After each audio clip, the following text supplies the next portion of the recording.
Hey Mel, it's Jay. How are you? Good. How's Jay doing? Doing good. Can you hear Kevin? Yes, can you hear Kevin? Yes, you both sound really good. Sweet. That echo has kind of a different tone to. Oh wait, yep, that is actually Kevin. We are live on the live stream now. Okay. If you want to just patch us through to the Yep. Absolutely. Radio Iowa show, and then we'll go on at 6:45 whenever you throw it to us. Okay. Perfect. Thanks, man. I'm going to write.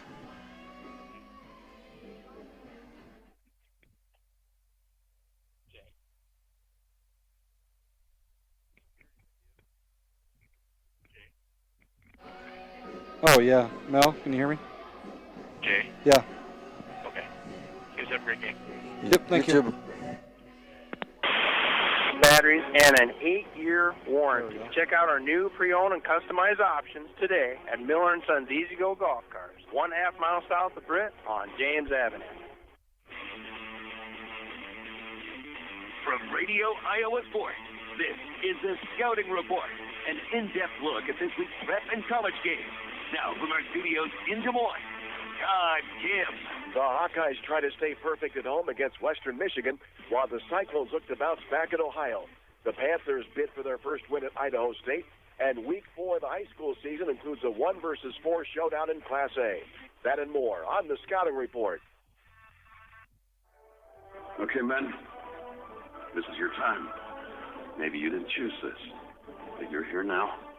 You're going to go out there and be an all-star caregiver. It's up to you. So what are you going to do? You're going to go grocery shopping, cook, clean, either emotionally and physically. You got to dig deeper. Drive them to physical therapy, doctor's appointments. Don't you forget about the pharmacy. No, you won't. Because that's what caregivers do. Don't give up. Don't ever give up. This is your time to show the world, your family, and yourself that you're tougher than tough. Now go out there and be the best caregiver this world has ever seen. Caregiving is tougher than tough. Find the care guides you need at aarp.org/caregiving. A public service announcement brought to you by AARP and the Ad Council. The Scouting Report from Radio Iowa Sports. Iowa's offense has shown improvement over last season in a 2-0 start. That unit has scored 37 points in 2 games compared to a year ago with 10. But with the Big Ten race and a trip to Penn State looming, the offense needs to make strides as the Hawkeyes get set to host Western Michigan. After dealing with a quad injury the last month, quarterback Cade McNamara feels he's getting healthier. He's completing a shade under 57% of his passes. He would like that number to be higher. It's a combination of a lot of things. I mean, completion percentage has, it could be my footwork, it could be where the ball's going, it could be a lot of different things. I mean, I've had to throw the ball away maybe a couple more times than I would like to when I would usually scramble, but yeah, I mean, I got to improve on that. Iowa's about a 4-touchdown favorite in this one, but Coach Kirk Ferentz says all he has to do is point to the recent history of the series. The Broncos are 2-1 against Ferentz-coached Iowa teams. A lot of talk about 200 the last couple days, and I could throw out a number 2 also, and that would be 2 as in losses to Western Michigan since I've been here. So kind of give a little perspective here about what our chores this week. Western Michigan is 1-1 and coming off a 48-7 loss at Syracuse. It's a 2:40 kickoff in Kinnick Stadium. It'll be carried by the Big Ten Network. Iowa State coach Matt Campbell knows what it means for Ohio to host a Power 5 team Saturday. Campbell was the Toledo coach in 2015 when the Rockets hosted Iowa State, and they edged the Cyclones in overtime. ISU visits a Bobcat team that is 2-1 after a win at Florida Atlantic. You're talking about one of the premier programs in the Mid-American Conference, a team that played in the Mid-American Conference championship game a year ago. Had they not lost their quarterback, last year for that game, who knows, played outstanding, played great in the bowl game, and then just honestly, as well coached of a football team, that I've seen coming out of the conference. ISU won last year's matchup against Ohio, 43-10 in Ames. It's an 11 a.m. kickoff. It'll be televised by ESPNU. There's a sense of urgency at UNI as the Panthers get set to visit Idaho State. UNI's 0-2 amid an avalanche of turnovers and quarterback sacks. Idaho State has thrown for nearly 700 yards in its first two games, and pass defense has been a weakness for UNI. There's a lot to clean up and a lot to get done in the face of a game that they'll try to exploit, and as they should, because that's what's on film. And you're going to get exploited if it's on film. And we've been exposed, and the only way you clean that up is get better at what you do, because they're going to attack it in very similar ways. That's Panther coach Mark Farley. Idaho State also off to an 0-2 start. High school football's next. On the Scouting Report. Hi, I'm Mike Mefford, physical therapist with Hancock County Health System's Sports Medicine Department. My colleagues and I are redefining the rules of the game with our extensive sports medicine experience and knowledge and utilization of state-of-the-art equipment and facilities. Let me help you change your game by recognizing your athletic potential. Join me at the HCHS Wellness Center in Britt or at the Garner Rehabilitation Clinic. Hancock County Health System. Your health, our care, a lasting partnership.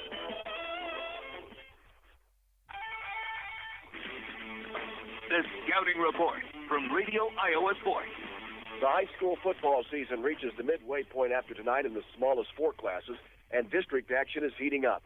Linville-Sully moved to the top of the Radio Iowa poll in Class A this week, and the Hawks host fourth-ranked Madrid in a key District 6 clash. Chris Varney has a preview. Madrid is led by junior quarterback Preston Wicker, who's thrown for 250 yards, run for 439. The Tigers lost to Linville-Sully last year, 36-14. Madrid head coach Brock Hinkle. We want to go 1-0 every week, so this week obviously was we got to go 1-0 versus Linville this week, and they won the district last year. They made the state semifinals, played in the Unidome last year, and our kids know this is a big game. Linville-Sully will be without their school's all-time leading rusher, Quarterdown Harder, who's a fractured fibula.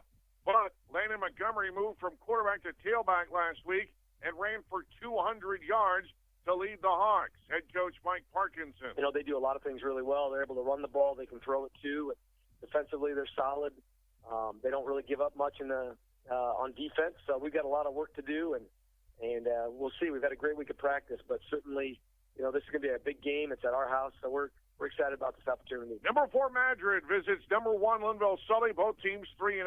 For the Scouting Report, I'm Chris Varney. Also in Class A tonight, it's second-ranked Woodbury Central hosting Lamar's Galen. Third-ranked St. Ansgar is at home against Belmont Clemmy. There's a big game tonight in 8-player District 3 when 10th-ranked Lansing Key visits number 7 Don Bosco. Key High coach Chad Winters calls this a big opportunity for his team. Anytime you want to win a district title or home field advantage in playoffs, Don Bosco's in your district, it's going through Don Bosco. I mean, that's just reality, and they got one loss on the season, a very hard-fought game to the number 1 ranked team in the state in Gladbrook-Rhinebeck. So we got our hands full. Also in 8-player tonight, top-rated Gladbrook-Rhinebeck is on the road at Dunkerton. 2A District 1, 10th-ranked Cherokee is at home against number 4 Western Christian. Kyle Jorgensen reports. Both teams come in at 3-0, with the Cherokee Braves outscoring their opponents 143-44, and the Western Christian Wolfpack outscoring their opponents 101-6. Cherokee Braves head coach Tony Gunner on taking on Western Christian and what the Braves will need to do to get the victory. You know, I just think we have to contain the quarterback, keep him in the pocket. Not a strong run game as far as I can tell, but we don't need him on the edge where he's a big, lanky guy that can run a little bit and throw. So we just need to contain him and do what we do best on offense, which is run the ball. Head coach Travis Koima of Western Christian knows district play is going to be tough. With our district, I think every Friday night from here on out is going to be big at all the different venues. It's just great for football, for high school football, to have these types of games and these types of opportunities to be able to just compete at a high level against an opponent that we know is playing really, really well and is really, really good. We're just excited for that opportunity. I'm Kyle Jorgensen reporting for the Radio Iowa Scouting Report. Also in Class 2A tonight, top-ranked Van Meter is on the road at Clarinda. Number 2 Central Lion George Little Rock visits Sheldon. Class 1A, there's one rated matchup. It finds third-ranked Underwood on the road at 8th-rated AHSTW Avoca. Also, number 1 Grundy Center visits East Marshall, while second-ranked MFL Marmac is on the road at Applington Parkersburg. This season, Bex is recognizing student athletes that are not just a star in athletics, but a player that shows heart in school, at work, through the community, and in the ag industry. Ethan Hushek of Springville credits FFA for providing skills he can use in all facets of his life. Working with different people, just being able to be out there, communicate with people, giving me the communication skills to hopefully be successful for the rest of my life. He plans to go to college and study animal ecology. I'm thinking about double majoring in animal ecology and animal science, kind of give me that background that agriculture isn't just farming. It has the conservation side of animals, conservation of species in the wild as well. Aaliyah Schmidt of Easton Valley had no interest in a future in agriculture until her high school FFA advisor convinced her to get involved. I had the chance to go to national convention that year too and just get really close to some of my classmates, and I've been highly involved to this day. I'm currently serving as the president, and I couldn't imagine my life without agriculture that I have now. Maddie Gibson of Nevada has grown up on a family farm and enjoys working with livestock. I actually first lived on a feedlot for cattle, and then we moved to a smaller acreage where we have a lot of different animals, cows, horses, chickens, pigs, you name it, we have it. Rebecca DeVries from PCM Monroe says her farm includes row crops and livestock.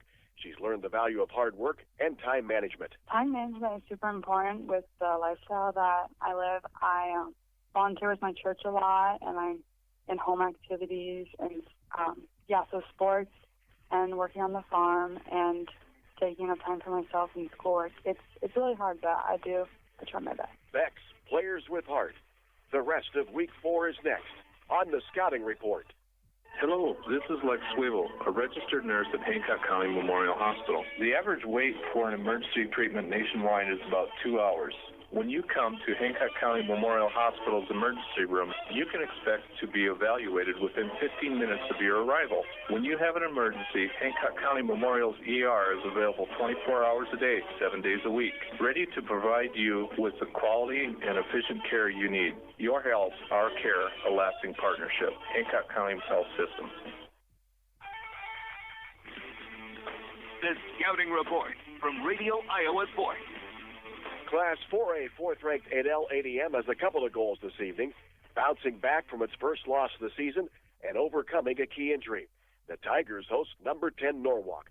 Dre Trotolitzi has a preview. The Tigers are looking to bounce back after taking their first loss, 38-31, of the season against the Class 4A powerhouse, Lewis Central Titan. In the game, Aiden Flora put his team on his back by scoring 3 rushing touchdowns and only 28 carries, totaling for 334 yards. Usually, Flora has his trusted tailback, Brevin Dahl, to help him carry the load, but unfortunately, Dahl was injured late in the first quarter, resulting in him being unable to compete for the rest of the night. He will be out for the rest of the season with a forearm fracture. Speaking with Coach Randy Schrader on how they plan to attack the Norwalk Warriors, a team that is balanced on both sides of the ball. You have to figure out a way to neutralize that. We're not going to change a lot offensively. We just do what we do and go from there and just try and get better at what we're doing. And defensively, the Hayden Fry concept from Coach Fry was at Iowa. They're pressure or cover, so we've got to make a decision what we're going to do there and get better at either one, whatever we decide to do. The game plan can always change as the Tigers are a team that will adjust to the flow of the game. It is also homecoming week for the Tigers student-athletes, and the ADM Tigers men's football team looks to celebrate the night with a home win. From the Raccoon Valley Radio Network, I'm Dre Trotolitzi. That's one of 3 rated matchups in 4A.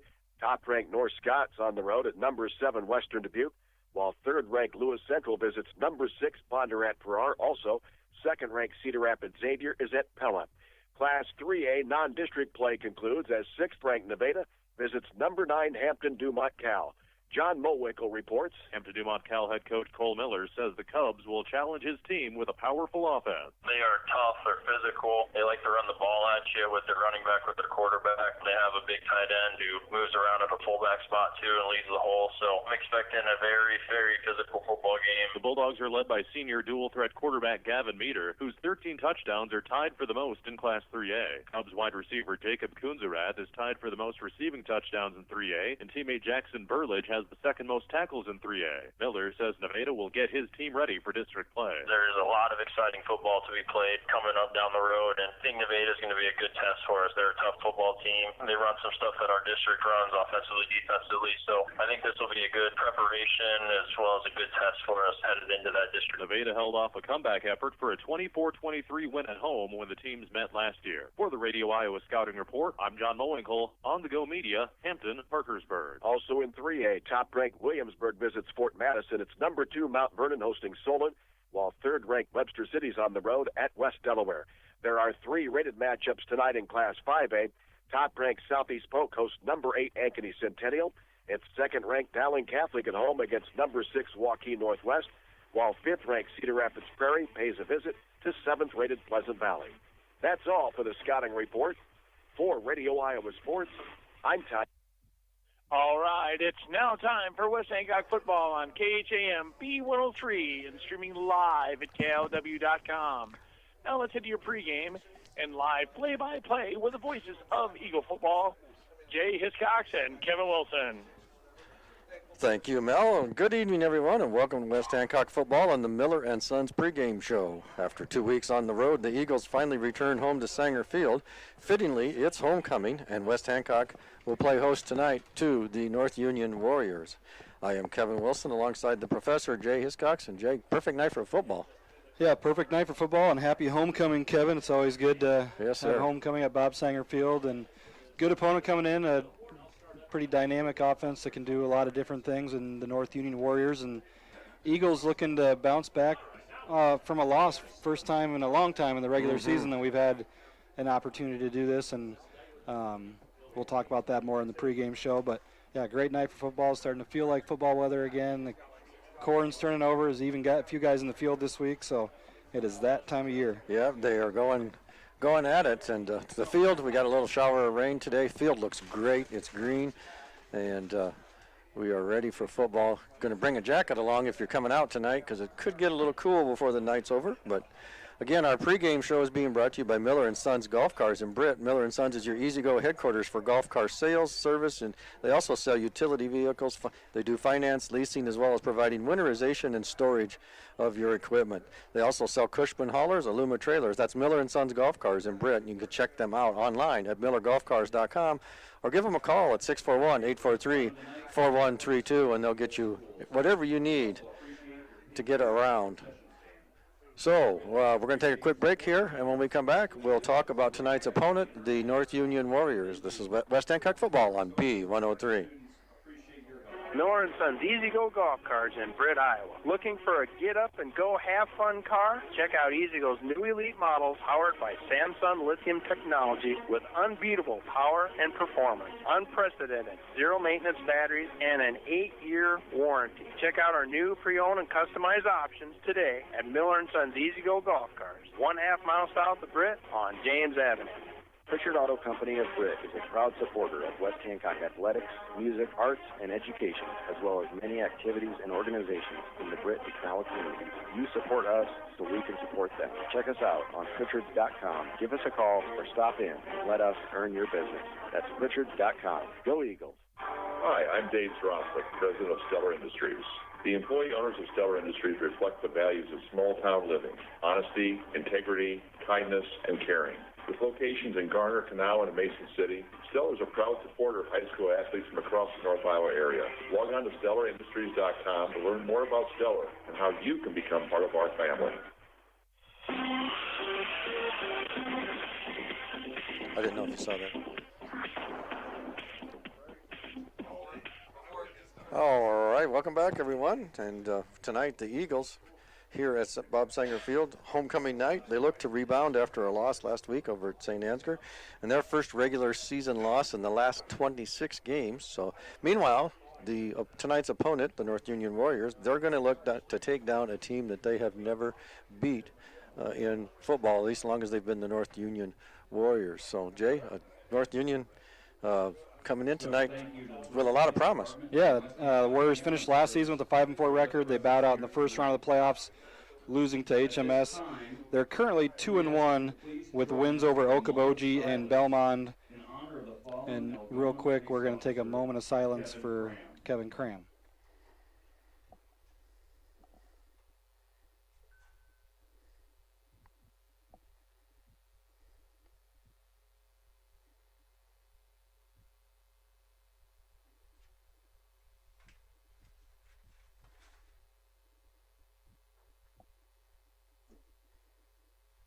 In honor of this, tonight, these community... So one thing before we get going with the North Union pregame, a lot of different businesses stepping up, and I know a lot of people donating to the Kevin Cram's family, and He leaves behind a wife and 2 kids, I believe. Businesses donating $100 per touchdown tonight. Miller and Sons, Oh. Ewing Funeral Home, Original Saw Company, Malin Ag Service, and Trulson Auto.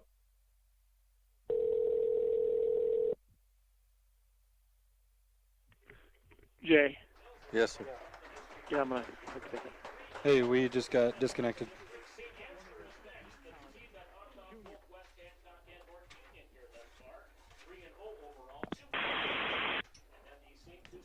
All right, welcome back. Sorry about that, folks. We got disconnected on our phone back to KOW. We're going to talk pregame, but I think something more important came up with the loss of Kevin Cram the other night and the just senseless tragedy. But good to see the communities in North Iowa come together and a lot of money being donated to the family. I know tonight, Miller and Sons, Trolson Auto, Ewing Funeral Home, Original Saw, Pritchard's, Malin Ag Services, and Com One have all agreed to donate $100 a touchdown to the Cram family, and I know there's been a number of different businesses that have donated in other ways as well. So good to see the community come together. I know you were a part of the escort back of Officer Cram back to Algona with a bunch of other police and firefighters and EMTs and emergency personnel coming back from Des Moines. So I'm sure that was really special for you and special for the Cram family. And we will jump right into our presentation of colors, and we'll have the national anthem here in just a few moments. Colors presented tonight by the Great American Legion and VFW. Please remain standing until the colors exit the field.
All right. Great job to the crew down there.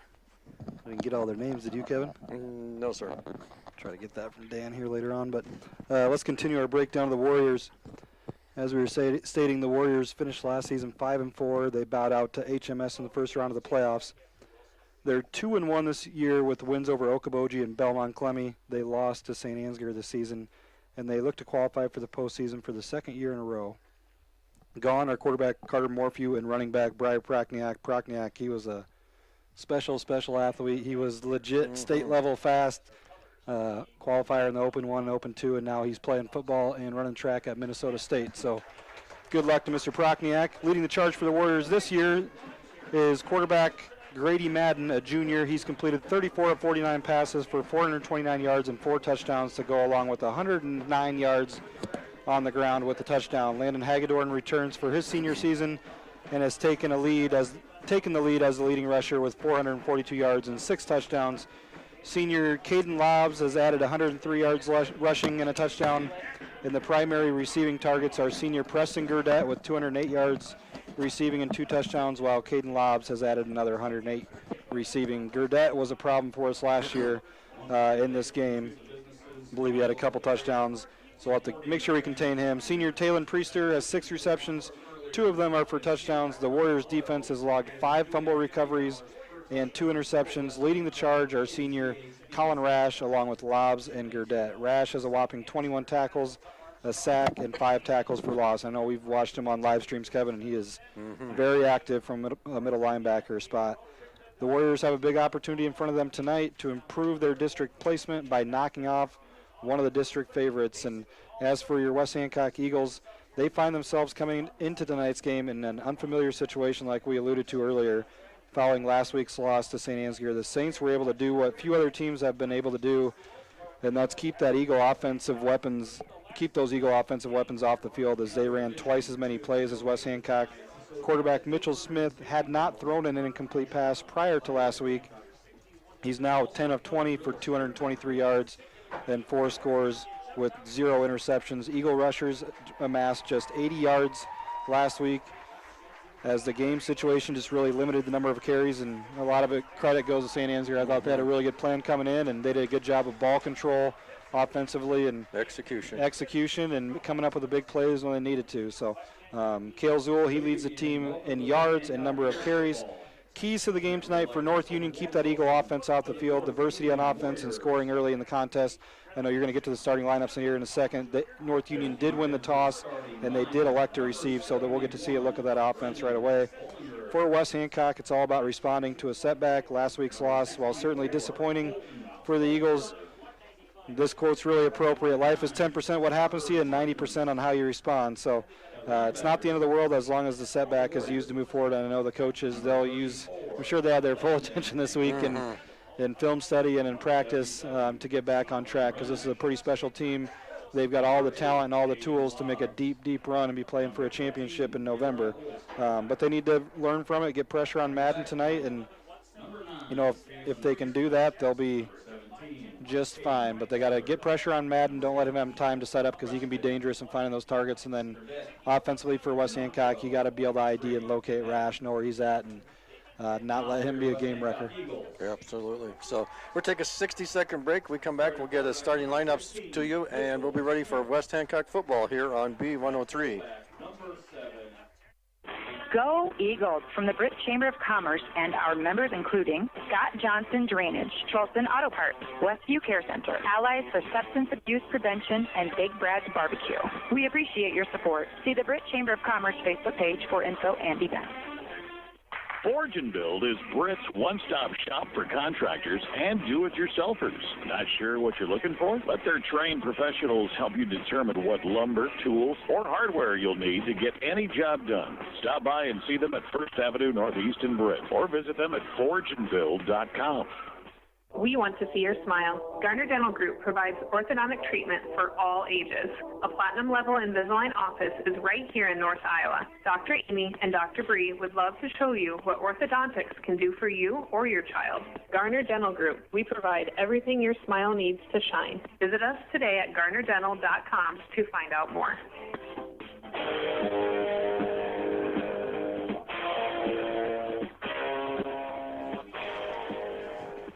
All right, welcome back. And I tell you, we must be in a hurry tonight, because we had 1 minute and 47 seconds on the clock. 6:58, Kevin. We're going to go ahead and get started, it sounds like. Yeah, so we'll have to try to work these starting lineups in as we go here. We'll try to get the North Union Warriors lineup in as we go. Deep for them is Talon Priester and Preston Gurdett. Priester to the far side, yeah, Gurdett to this side. What year is Priester, Kevin? He's a senior. 5'10", senior. And David Smith's ready, and he kicks this one high. End over end, tumbles. It's taken by Priester at about his 8-yard line. He's up over the 10, 15, 20. Dodges one tackle and down just shy of the 25-yard line. So they'll start 1st and 10 there. We'll go through their offensive set here very quickly. Number 59 is their center. He's Carter Martins. He's a junior, 5'9", 215. At the guards are number 77, Colin Rash. That's the defender that we're concerned about. He's a senior, 6 foot, 215. Number 71, Brendan Bolliger. He's a junior, 6'4", 255. Those are your guards. And we'll get to the rest of the lineup here in just a second as they come out of the huddle with a single receiver each way. And then they put one man in the slot. Madden looks out to his left, now pulls it down, fires out left. He's got a man, and this one is broken up. Over there is Sandoval and Kellen Smith. Luis and Kellen Smith break that up. That was intended for Gurdett. Yeah, good concept there. Just fake the quick wide receiver screen, try to hit Gurdett on the wheel route from the slot position, but good coverage by Kellen Smith, and then Sandoval coming over the top, made a nice play on the ball, and falls incomplete. And sorry, Kevin, we'll have to get to the rest of your lineup here after this play. All right. Taking my finger to mark it here. Yeah, so. Good concept and good idea early to try to catch a big play for the Warriors. But same formation, 2 wide, 1 in the slot. Now they move a man in motion across the formation. Low snap, and they give it off to Hagedorn, I believe. And he goes off the left side. He's good for about 2, maybe 3 yards. We'll call it 3. Well, actually, we're going to call it about 4. Yeah, closer to 7. So we'll call it, we're just throwing numbers out there for you, Jay. 3rd and 7 for the Warriors. At the tackles, let's get back to that. 52 is sophomore Cole Nicholson, 6'1", 190. And the other tackle, 64, Colton Walters, a senior, 5'11", 270. And now they come out 4 wide, put a man in motion from left to right. And this one nearly picked off by Ray Gredlin in the backfield as they give it to Gurdett. He's up over the 30 to about the 33. He's going to be shy of the first down by about 3 yards. So a couple Eagles came flying in there, and Gurdett made a nice move. Want to see, I think that second Eagle coming in there, rather see him wrap up and get some cloth and fly by, but it's still going to be short of the first down, and North Union will have to punt on their first possession. So we'll get back to their lineup here on the second possession for them. Deep for the Eagles are the Smith, as in Kellen and Mitch. Set to punt, Draven Keeler. And it's a dribbled to snap back to Keeler, but he gets it off. A nice punt taken by Mitch at about the 34-yard line. Dodges a tackler and then gets up to about the 40 or 36-yard line before he's brought down. So good coverage by the good coverage and Warriors. Good open field tackle there. I believe that was Gurdett on the special teams play as well. So for West Hancock, their starting lineup on offense, Shayla Prignitz at center. The guards are Caden Douglas and David Smith. Tackles Ray Gredlin and Gunnar Faust. The ends, Nolan Vasky and Zach Bukema. Quarterback Mitchell Smith. And in the backfield, Kellen Zuhl, and Jackson Peterson for your West Hancock Eagles. And they'll come out with Bukema and Peterson split out wide right. And it's going to be Zuhl off the left side. And he lowers the boom and takes it into Warrior territory to about the 48-yard line. It'll be 1st and 10 for the Eagles. Called a gain of 14 on 1st and 10 for the big Eagle fullback Kellen Smith on the lead player there. Didn't catch a devastating block, but just got enough of the defender there to give Zuhl room. And now they'll flip the formation with 2 men to the left and give it to Zuhl off the right side. Looks like same play, just run off the other side, and Zuhl gets about 2 this time. It'll bring up 2nd and 8. 10 minutes to go even here in the first period. Big number 64 in there initially on the stop. That's Colton Walter, 5'11", 270 on that interior of the defensive line for the Warriors. So 2nd down and 8 for West Hancock. They'll come out with Bukema and Peterson split out wide to the right. Bukema far side. And Vasky to the left. And they'll give it to Zuhl straight ahead. And he's going to get about a yard is all. And that'll bring up 3rd and 7 for West Hancock. And they actually marked him down to the 44, so it'll bring up 3rd and 6 for the Eagles. That time they went, they had 2 wide on the far side and 1 split over here, so they had 3 wide there and still had the kind of the pro set formation and tried to run that fullback trap. But I believe it was Hagedorn that came up there and made the stop for the defense. So once again, Bukema wide with Peterson in the slot, and this is going to be Mitchell Smith on a quarterback keeper all the way, and he's going to be rolled over into about the 39-yard line. He was going to be just short of the first down marker, but I'm sure the Eagles will go for it here, 4th and 1. You're on plus 40 territory at the 39-yard line of the Warriors. We still haven't flown in that exchange student kicker, so I don't think we're going to line up for a long field goal. I think it's number 7 time, buddy. I think it'll be a full house backfield for West Hancock because Smith goes under center now. When he turns, gives it to Zool left side, he's got first down yardage. He just chugs his way down to about the 36-yard line. Madden in on the tackle. So Madden in on the tackle for the Warriors. Quarterback also playing in the defensive backfield for the Warriors. I wonder if he's got a cheat code. You gamesters out there will catch that reference. As the Eagles come out now, Kellen Smith wing to the left, and the wing back into the traditional wing tee of West Hancock, and they give it to Kellen on a little reverse inside counter direction. there. Yeah, counter. That was the word I was trying to get out, Jay, and it just wasn't there. So he gets about 5 yards on it. So we'll call it 2nd and 5. 7:50 to play, first period. Eagles' first possession of the game.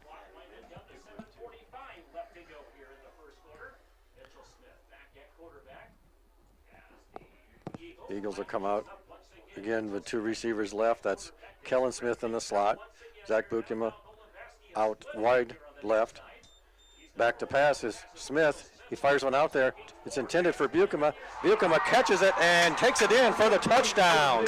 Caught it about the 5-yard line and took it in. 31-yard strike, Mitchell Smith to Zach Bukema.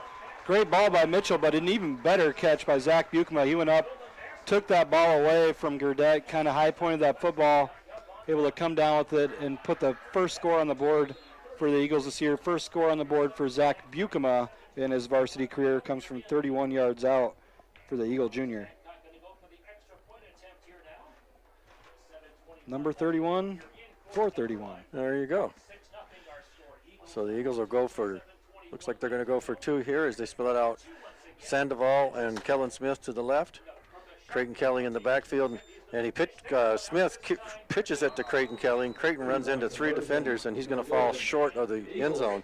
So it'll be West Hancock 6, North Union Warriors 0 with 7:21 to play. This is West Hancock football on B103.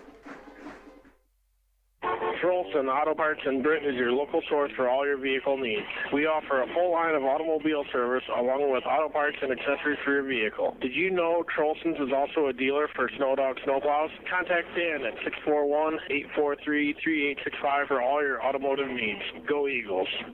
Miller & Sons Easy Go Golf Carts in Britt, Iowa. Looking for a get-up-and-go have-fun car? Check out Easy Go's new elite models powered by Samsung lithium technology with unbeatable power and performance, unprecedented zero-maintenance batteries, and an 8-year warranty. Check out our new pre-owned and customized options today at Miller & Sons Easy Go Golf Carts, 1/2 mile south of Britt on James Avenue. Farmers Trust and Savings Bank, your hometown community bank, offering expertise in ag and commercial lending with digital banking products to fit all of your financial needs. Contact us today in Buffalo Center, Lakota, Britt, Lake Mills, and Bryceland. Member FDIC.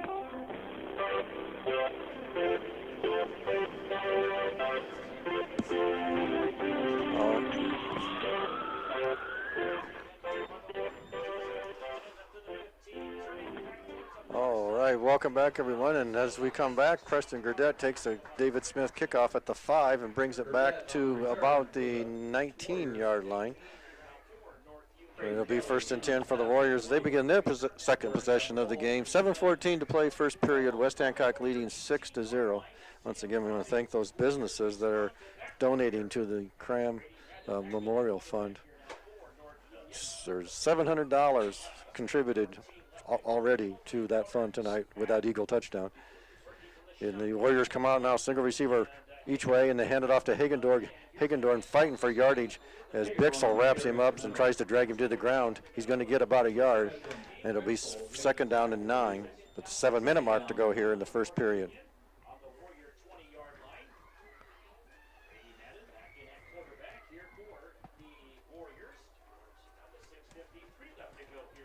Starting to feel like football weather tonight, Jay. A little overcast and a little cool in the air. Cooler, and it's getting darker quicker. Single receiver each way now for Madden as he goes under center. He's dropping back to pass, rolls out to his right. Escapes Ray Gredlett and Caden Douglas and gets it out there, and he's got a man wide open. And it's going to be Mitchell Smith chasing him down over there on the far sideline, and it's going to be a touchdown for the Warriors. 80 yards. I saw the refs looking at each other. They were looking to see if he was over the line of scrimmage. He was not, they're going to say, and Caden Lobbs goes 80 yards to the house on a broken play.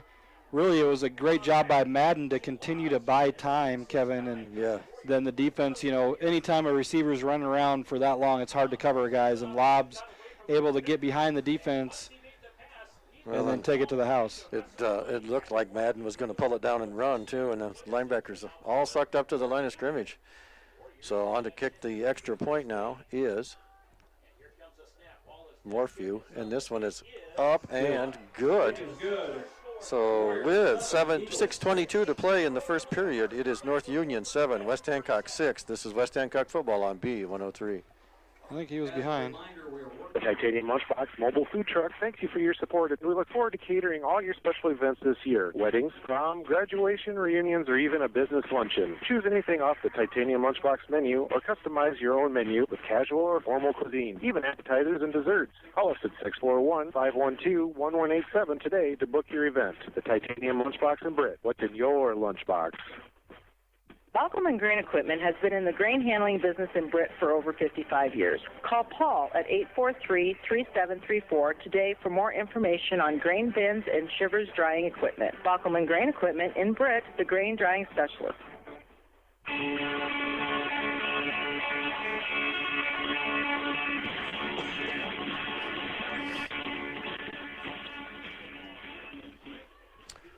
All right, welcome back. 6:22 to play here in the first quarter, and it's 7-6 in favor of the Warriors of North Union.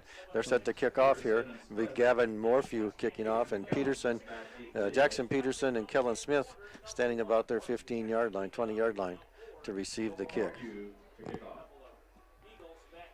Big play there by the North Union Warriors on their last possession. And here's Morphew. He runs up, kicks it, and it's going to be taken by Jackson Peterson at the 25. He's over the 30, 35. Got a chance. See ya. And he's going to take this one in to the house. 75 yards to the house for Jackson Peterson on the touchdown. JP did a good job of pressing the wedge there, and then just 1-2 steps out to his left. And it was green grass, and JP with his speed knows what to do with it. He takes it 75 yards. So we got 155 yards of touchdowns in the last 2 times the ball's been in play. An 80-yarder on the pass play from Madden to Lobbs, and then JP answers it with a 75-yard homecoming kickoff return. Eagles lead 12-7 pending the extra point attempt or 2-point conversion attempt. It'll be a 2-point attempt as they have Vasky, and it'll be Mitchell Smith keeping it and just running straight ahead into the end zone for the 2-point conversion. So it's West Hancock 14 and the North Union Warriors 7. This is West Hancock football on B103. Britt Barn Grill. Get daily lunch specials, hot wings, burgers, roasted chicken, even a ribeye. Or to book a party at Main Avenue Event Center, call 641-843-4275. Weddings, reunions, birthday parties, or any private party. Don't miss all the action at the Britt Bar and Grill or Main Avenue Event Center, downtown Britt. In-step flooring in Kanawha. Think of plush, luxurious carpets in hundreds of colors and patterns. Consider the handcrafted beauty of exotic and domestic hardwoods. There's also the diverse styles and durability of ceramic and luxury vinyl. Options for all budgets. Choose In-step flooring in Kanawha.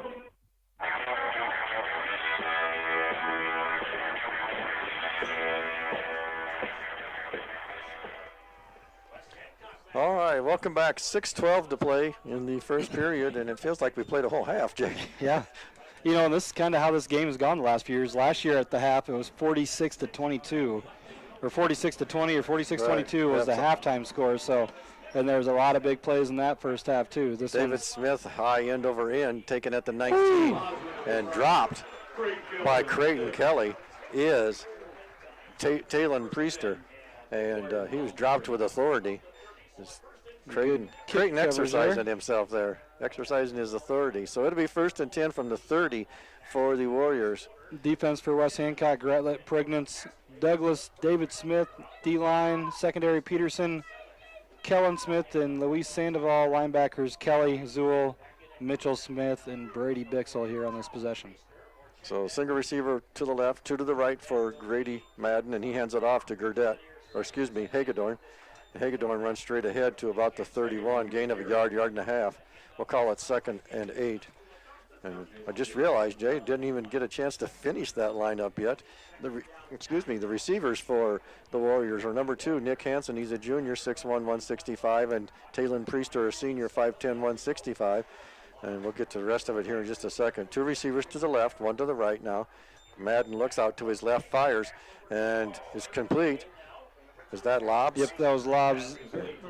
So lobs or Priester, it's hard to tell. Yeah, that's 4 and 9 are the 2 numbers that we're talking about, and I'm pretty sure that was lobs. Yep, that was lobs. He's a little wiggly back there, Kevin. Showed a little move and able to get upfield and get more out of that play than what it originally looked like he was going to pick up. Picked up about 4.5. Landon Hagedorn in the backfield flanking Madden to the right. And they're going to give it to Hagedorn. Ball's out, and it's recovered by West Hancock. I believe David Smith is on it, and it is. David Smith was slipped right out of Madden's hand, as he faked the handoff to Hagedorn and was going to keep it himself, and it just slipped right out of his hands. So 5:05 to go. West Hancock gets the first turnover of the night, and they'll start 1st and 10 from the Warrior 33-yard line.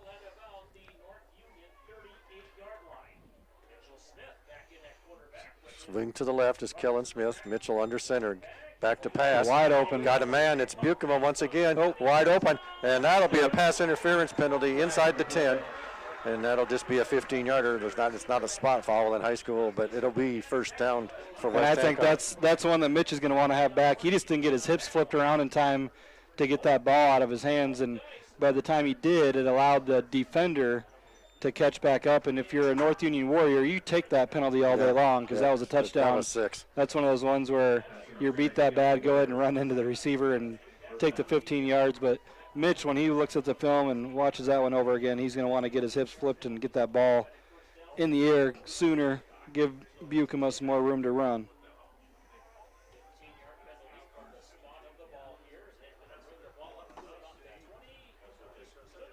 So it'll be 1st and 10 for the Eagles, just under 5 minutes to play here in the first period, and they're going to come out with a wing to the right in Jackson Peterson. Mitchell's going to be under center, and he's going to give it off to Kellen Smith off the right side. Kellen looking for room to run, not finding much. Just maybe a yard, if that. And some other scores, Kevin. Early, Spirit Lake is at Forest City tonight. They lead Forest City 7-0.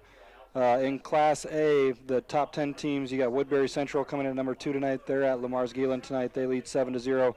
St. Ansgar is hosting Belmont Clemmy. They lead in that one 7-0. And then last night, number 10, East Buchanan went down to Starmont, and they went down bad, 46-0. Wings to the left, and it's Cale Zool off the right side of the line of scrimmage, and he's inside the 15. We'll see where they mark him here, 14, 13, somewhere in that vicinity. We'll see what we're going to call it the 14-yard line. It'll bring up 3rd down and about 4 for the Eagles. 4 down territory as we have 4 minutes to go here in the first period. West Hancock leads this one 14-7. And I don't think we've had a possession that hasn't ended in a touchdown. Well, one punt, I guess, have we? Yep, one punt, the first possession of the game for North Union. And after that, it's just turned it over. We'll see if West Hancock can cash it in. One thing they were not able to do last week was cash in turnovers. Full house backfield, and it's going to be Mitchell Smith on a foot race to the corner, and he's inside the 10 down to about the 5, and he'll have first down yardage, and it'll be 1st and goal for the Eagles. Yeah, last week, Kevin, I thought one of the biggest keys of the game was we turned him over 3 times. 2 of those interceptions that Kellen came up with, he returned into St. Ansgar territory, and we went 4 and out, turnover on downs on both those possessions. So big key tonight for West Hancock is get back to being able to cash in turnovers, and it looks so far so good right now here in this drive. Full house backfield again, and it's going to be Zool off the right side. Dodges a tackler and goes in for the touchdown from 5 yards out. So it's a 5-yard Cale Zool touchdown for West Hancock, with 3:15 to go here before the end of the first period.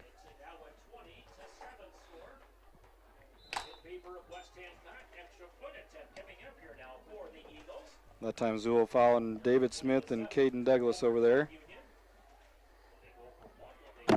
Whoops, excuse me.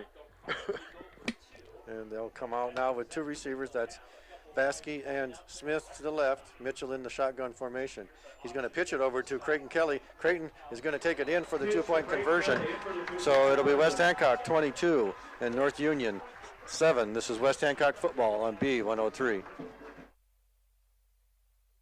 The Cobbler Shop in Britt has all your West Hancock apparel for your entire family, so you can cheer on our Eagles during every game. Everything from short to long sleeve t-shirts, crew and hooded sweatshirts, caps, scarves, mittens, and socks. Go Eagles from the Cobbler Shop in beautiful downtown Britt, Iowa. Now opening at 9 a.m. Britt Seed Company doesn't just sell corn and soybean seed. You can trust Britt Seed to understand your fields and place channel corn and soybean products that perform. With the new Smart Stacks Pro and XtendFlex technologies, you can be confident that you're getting the superior pest control and weed management you want, high yield potential you need, and the most of every season. Ask Al or Rick Burgard or Dave Lampy for recommendations for your fields. Call Britt Seed Company today. Count on First State Bank of Britt and Woden to put your community first. We partner with your club, we cheer with you at the games, we make decisions right at home to help keep you financially strong. And with advanced online and mobile options, banking has never been easier. Good luck, Eagles, from First State Bank of Britt and Woden, member FDIC, equal housing lender.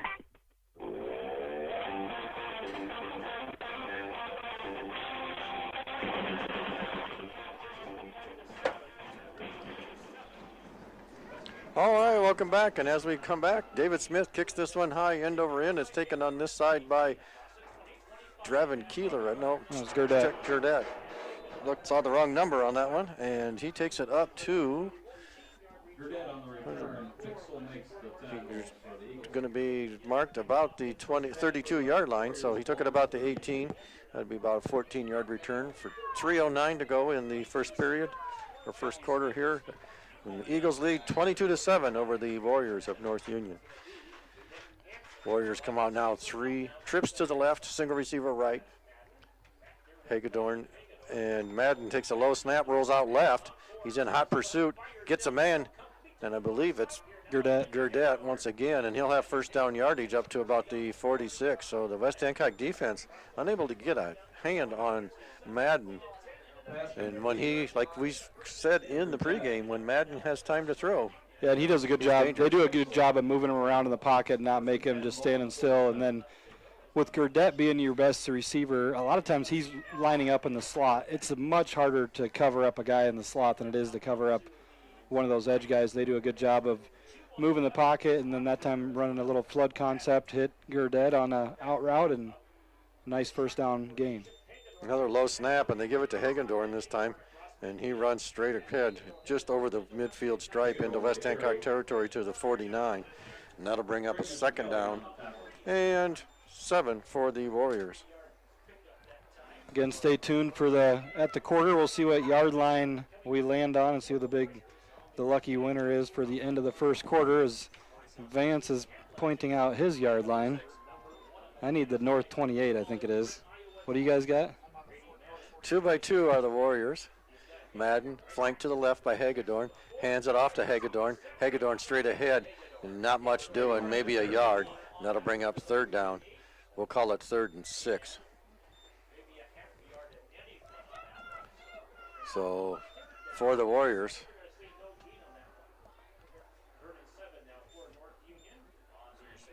they will face a third down with 1.5 minutes to go here. One of the keys for the Warriors, too, is to continue to, even though they're not having a ton of success running the ball, continue to run it every once in a while so you can keep that defense honest.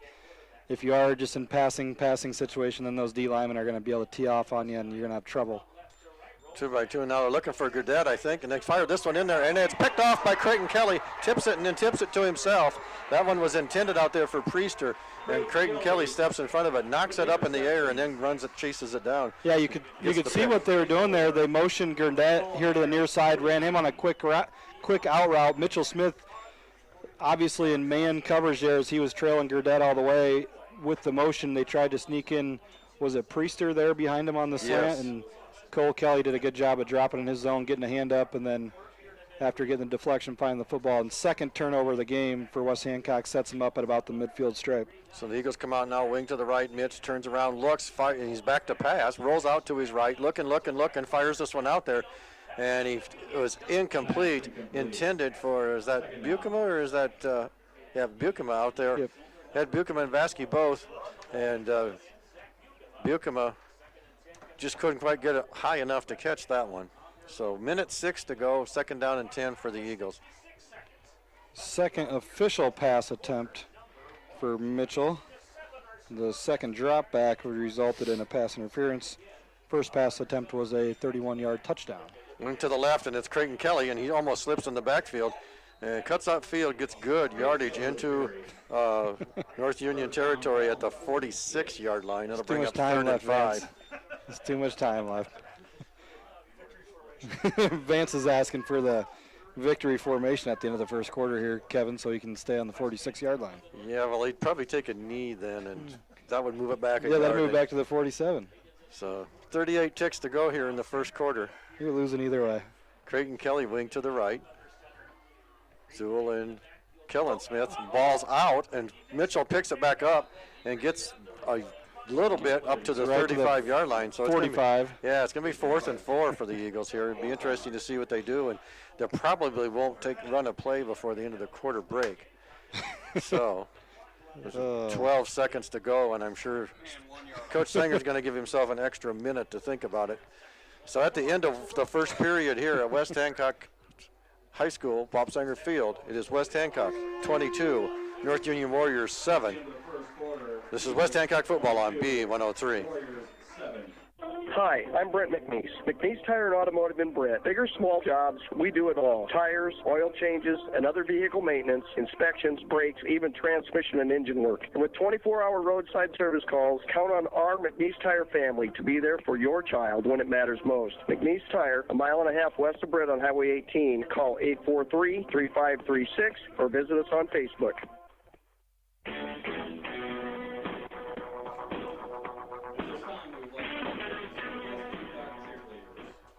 All right, welcome back, everybody. And as we come to the second quarter here, West Hancock leads 22-7. We ended our first quarter on the 45-yard line, and the Westview Care Center winner of that contest was Christy DeWard. So congratulations, Christy. And just want to bring up here, I know the Eagles are on offense right now, but I want to remind you to get into the Britt Food Center each Friday between 8 a.m. and 4:30 p.m. during the football season. Sign up for the Britt Food Center sack of the game, and if your name is drawn and the Eagles record a quarterback sack in that night's game, you could be the winner of a sack of groceries, compliments of the Britt Food Center. Britt Food Center is a locally owned, proud supporter of West Hancock Eagles and all things West Hancock. So get in there and sign up. Seeing a lot of passing tonight. You just never know. We might get the people fed yet, Jay. Oh yeah, we're gonna come up with one of those Britt Food Center sacks. 2-by-2 are the Eagles. Mitchell rolls out to his right, fires quickly out there to Bukema, and Bukema takes it over the 35 to the 34-yard line for the first down. So West Hancock goes for it on 4th and 4 and gets the first down with a pass from Mitchell Smith to Zach Bukema. Call it a gain of 11, and that's one thing we talked about last week, kind of on our ride home, is one thing that was missing clearly in that St. Ansgar game is that go-to receiver. I know Zach's one of those guys that they really look to, really good hands, and so far a good start here in this one. Creighton Kelly on the carry. He's around the corner and up to the 25-yard line. He just bounces off of them defenders like a bowling pin. And 11 and a half minutes to go. He has a nice gain. It'll be a 2nd down and 1 for the Eagles. And they're on the roll here as Nolan Vasky brings the play in from the sideline. And the Eagles will come out wing to the left with Creighton Kelly, Jackson Peterson, and Zool in the backfield. It'll be Zool the right side. He's got first down yardage, hunting for some more as he takes it over the 20 to the 19. He was hunting for more yardage, and he was hunting for some bodies there, Kevin, as he was looking to make some contact yes, there. He was. The physical Eagle fullback, as always, Cale Zool, up to 35 yards on 7 carries tonight. So 1st and 10 for West Hancock. Just under 11 minutes to go. 2 receivers spread out left. That's Sandoval to the wide right, or excuse me, wide left. And Mitchell looks out there, fires it out to Kellen Smith, misses it, spins out of a tackle, and he's going to take it into the end zone. Kellen Smith. Quick little bubble screen and 20-yard touchdown for Kellen Smith as he was able to make that first guy miss. I didn't see, was it Sandoval out there that picked up a key block? And then Smith able to make a guy miss and take it 20 yards to the house. Mitchell Smith's second touchdown of the game through the air, the first coming to the senior Kellen Smith. So West Hancock, and that was with 10:38 left on the clock. And they'll go for 2. Mitchell in the shotgun formation. Wing to the right is Creighton Kelly, and Mitchell will keep it and take it in for the 2-point conversion. And that'll bring our score to West Hancock 30, North Union Warriors 7. This is West Hancock football on B103. Miller & Sons Easy Go Golf Cars in Britt, Iowa. Looking for a get-up-and-go have-fun car? Check out Easy Go's new elite models powered by Samsung lithium technology with unbeatable power and performance, unprecedented zero-maintenance batteries, and an 8-year warranty. Check out our new pre-owned and customized options today at Miller & Sons Easy Go Golf Cars, 1/2 mile south of Britt on James Avenue. So here's the deal. When you combine State Farm home and auto insurance, you save money. State Farm agent Jay Hiscox is ready to help you combine home and auto and save in Britt. Call Jay or Lindsay today at 641-843-3563. Like a good neighbor, State Farm is there.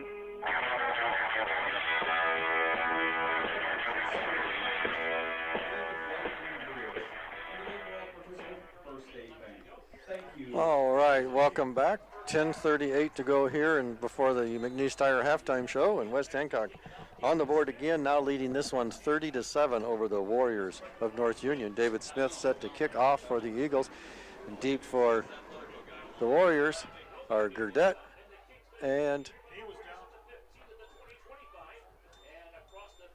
Preston Priester, and the ball is fielded and taken it up over the 25 to the 30 and brought down about the 31-yard line. So that's where that was Gurdett, excuse me, I had him and Priester turned around. So they'll be 1st and 10 for the Warriors from their own 32-yard line. 10:33 to go before halftime break. So Eagles back on defense here, looking to feed the people with a sack. And it's a single receiver out wide to the right.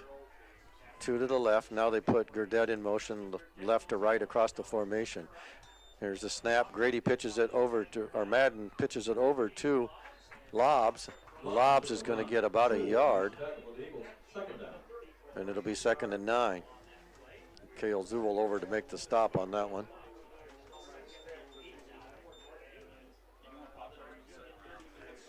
So Grady Madden, the quarterback for the Warriors. He's a junior, 5'11", 175.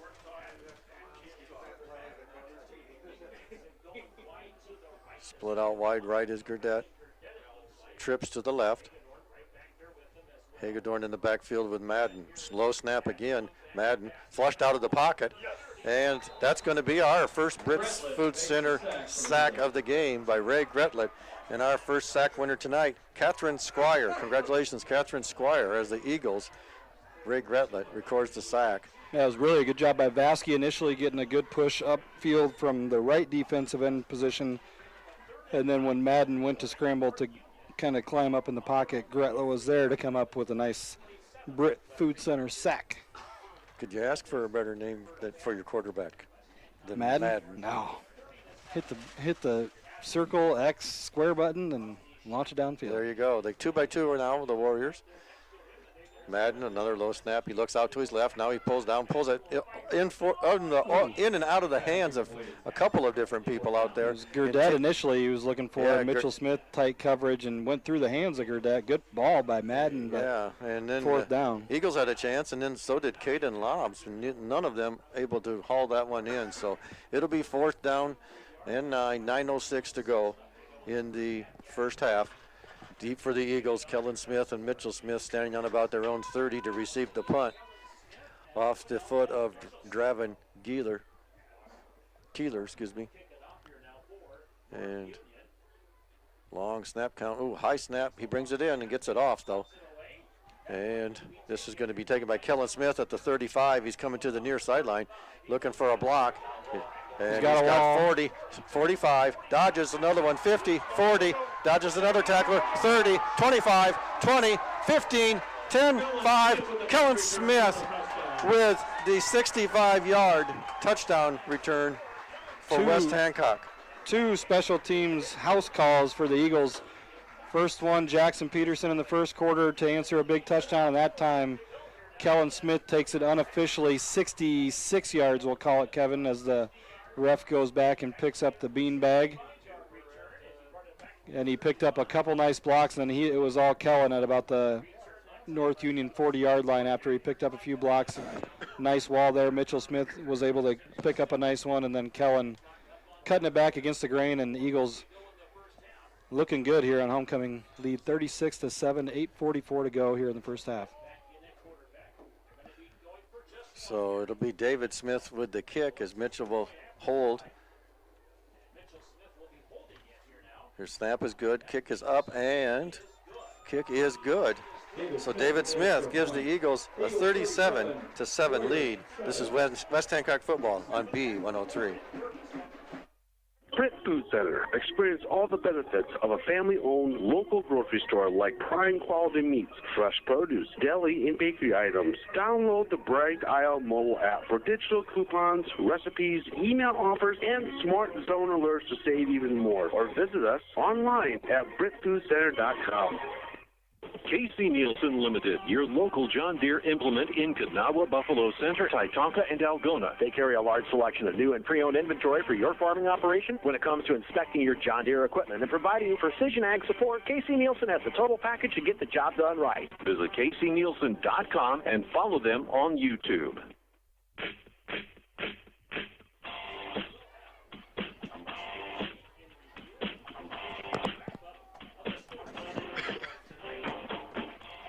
Welcome back here to Sanger Field. West Hancock with 8:44 to go before the halftime break leads 37-7 over the Warriors of North Union.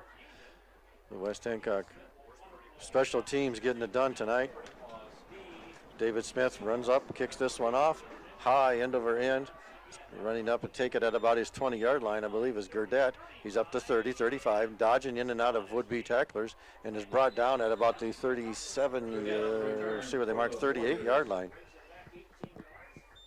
Some score updates for you, Kevin. In the Radio Iowa Class A poll, the biggest game tonight, Linville-Sully is hosting number 4 Madrid. Linville-Sully moved up to number 1 after last week's West Hancock loss. Madrid leads that one 7-0. Woodbury Central, they lead Lamar's Galen 7-0 as well. St. Ansgar all over Belmont Clemmy, 21-0. Number 9 Mount Ayr, they lead Central Decatur 14-0. Single receiver each way now for Madden, and he hands it off straight ahead as Hagedorn.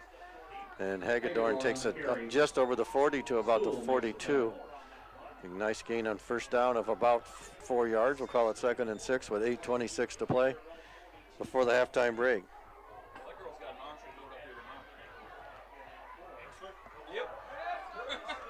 And the cheerleaders throwing out little red and white footballs to the crowd here. Open the window. And I don't know, Jay.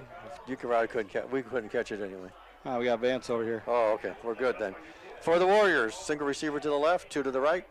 Madden awaits the snap, turns and gives it off to Hagedorn. Hagedorn up to the 45-yard line and lays the ball down on the 45-yard line.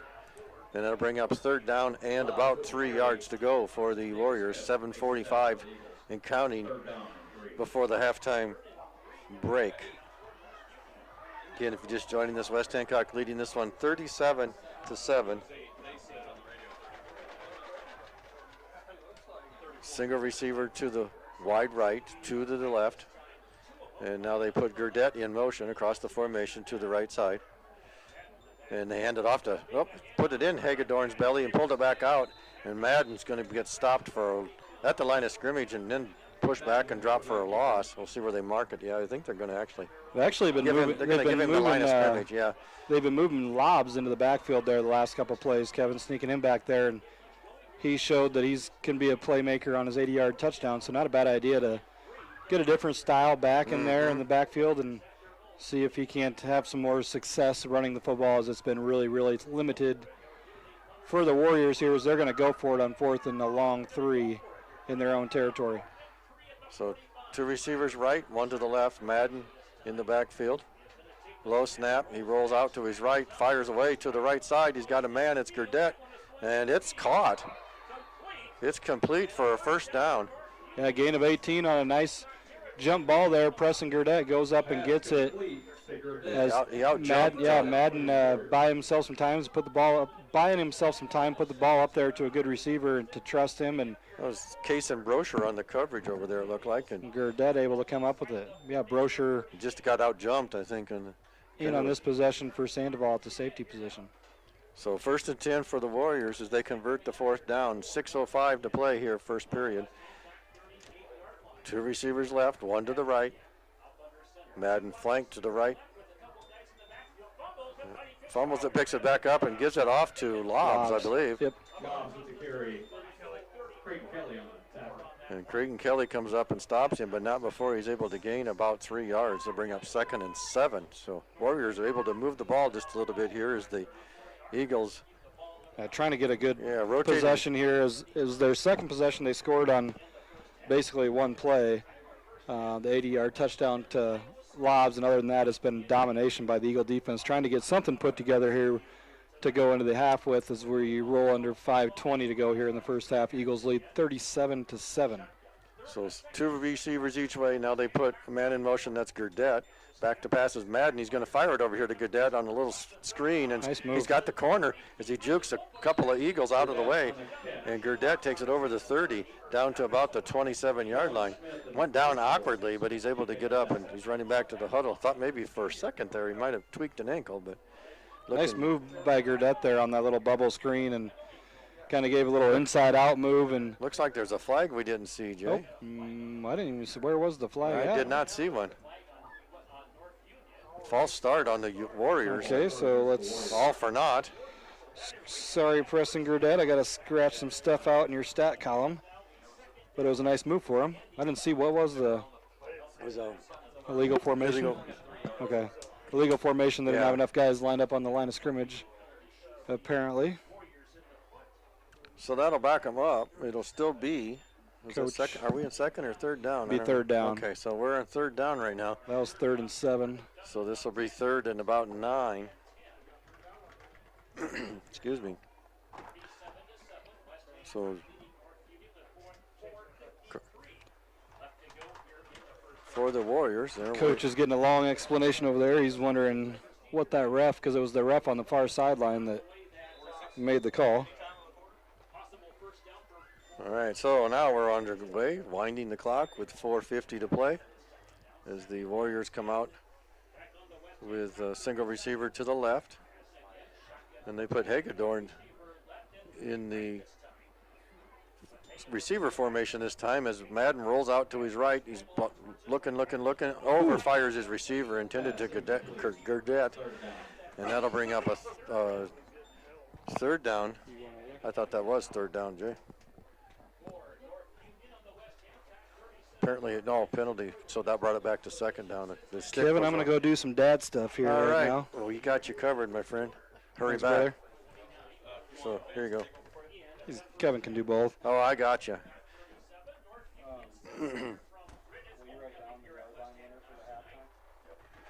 So it'll be 3rd down and 10, 4:29 to play here in the first half. And a shotgun formation once again, single receiver left, 3 to the right. Madden takes the snap, it's low, and he is under some serious pressure, and it's Brady Bixel getting back there and feeding the people. Brady Bixel, and our next winner, Don Kopacik. So Bixel records the sack, and the loss of about, let's see, doing some math here, we'll call it 8 yards. So a loss of 8 yards for Grady Madden.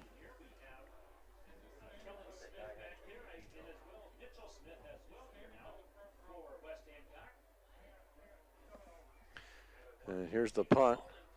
Morphew punts it away, and it's going to be taken by Mitchell at about the 10-yard line.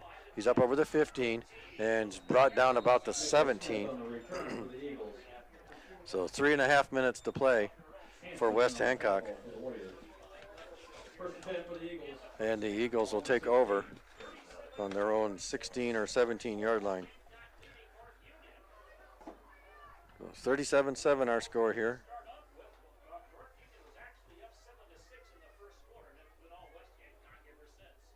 So 1st and 10, the Eagles break the huddle. Wing to the right is Jackson Peterson. Vasky in a stand-up position, wide left. They give it to Kellen Smith, and he's up over the 20, 25, and dancing on the sideline and goes out about the 29-yard line. So 11-yard gain for Kellen Smith.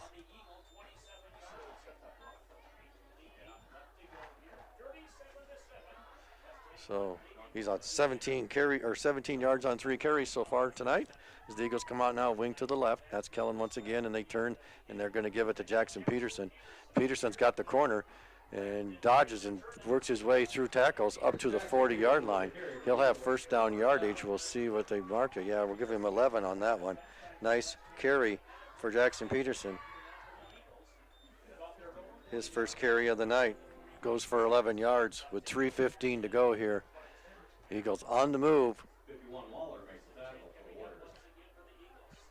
Peterson's wing to the right this time. Mitchell's going to give it off to Kellen once again. Kellen's got the corner and gets a stiff arm and takes it up over the 45 to about the 46 and into the bench. And Lobbs makes the tackle, and the pinball out of bounds. That's a gain of about 6 yards for Kellen Smith. He's up to 23 yards now on 4 carries.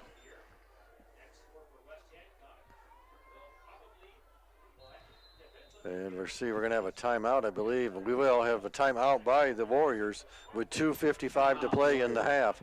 This is West Hancock football on B103.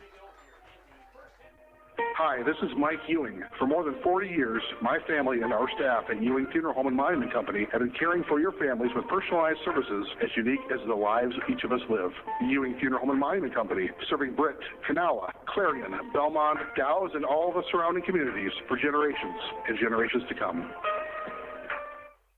Tap, go. First Citizens Bank's contactless debit cards make purchases easy. Call us at 800-423-1602 or stop in to see us about getting one today. First Citizens Bank, member FDIC.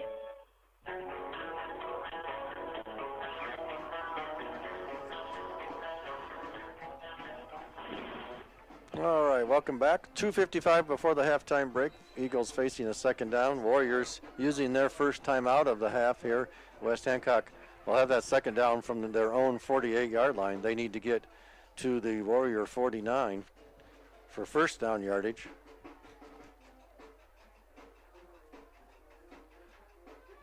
Out of the timeout. The Eagles will come to the line of scrimmage. Mitchell will be under center. Wing to the left is Kellen Smith. And here's the snap. It goes through Mitchell's hands, and we've got whistles before the play. So I think we've got someone off sides here, we believe. No, it'll be a false start. Now back the Eagles up 5. So looked like maybe the ball was a little slippery there or something. Something was amiss on the Eagles side of the line. And that'll bring it back to second down and 8 for the Eagles. From their own 43-yard line. They'll come up to the line of scrimmage. Jackson Peterson wing to the right. Mitchell under center. Mitchell's going to turn, give it to Jackson Peterson off the left side. Jackson's got lots of room. He turns upfield, and he's going to take it into Warrior territory to the 30-yard line from the Eagle 43. That'll be a gain of 23 yards. 27 yards, excuse me, for Jackson Peterson. So 2:38 to go here, and the Eagles are on the move. Wing to the right, Jackson Peterson. This time it's going to be back to pass. Mitchell, he's got Bukema in the end zone, and in and out of his hands as he dives for it, and that's incomplete. So unable to convert another touchdown from Mitchell Smith to Zach Bukema with 2:27 to go. Clock will stop. 2nd down and 10 for West Hancock.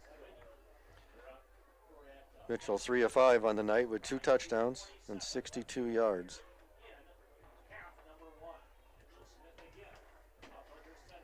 Bukema with 42 of those, and this will be Kellen Smith once again, and he's over the 30, 35, 20. He's going to go pushed out of bounds at the 20-yard line. He'll be just shy of the first down, I believe. That will be another gain of a 9 for Kellen. And actually, they're going to give it to him. So that'll be a 32-yard gain or 32 yards now on the night for Kellen. 1st and 10 for West Hancock. 2:11 to play before the halftime break. Jackson Peterson, wing right. Mitchell under center. Mitchell rolling out to his left, looking. He's got a man. It's Bukema in the end zone, knocked away at the last minute. I believe that was Gurdett on there. And again, Mitchell about a half a second too late with his pass to Bukema. Bukema wide open in the end zone. That'll bring up 2nd down and 10. 1:57 now to go before the halftime break. As Baskey brings the play into the huddle for the Eagles. So 2-by-2 now will be the Eagles. Mitchell under center. Zool in the backfield. They'll give it to Zool straight ahead. Zool's got lots of room to run, and he takes it down to about the 11. So a gain of 8 for Zool on that carry. Puts him up to 43 yards on 8 carries tonight. The Eagles coming out of the huddle quick now. Wing to the right. The left, excuse me, and it's Zool once again. Zool bounces off a tackler and takes it in for the touchdown. So Zool will score with a minute 30 to go in the half. Cale Zool from 11 yards out.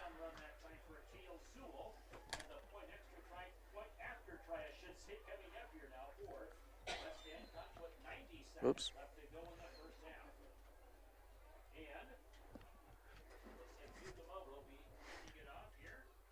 So Brody Balzer to attempt a point after for West Hancock.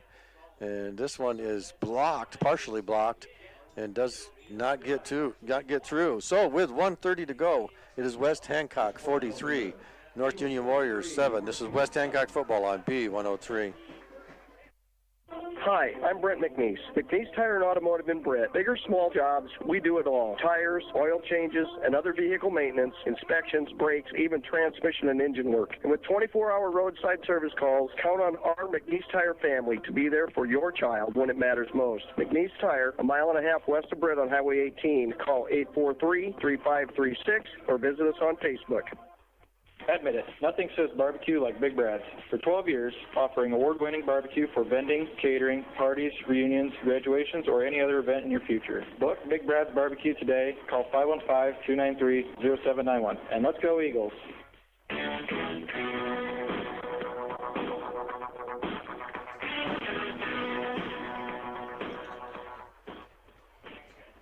All right, welcome back, everyone.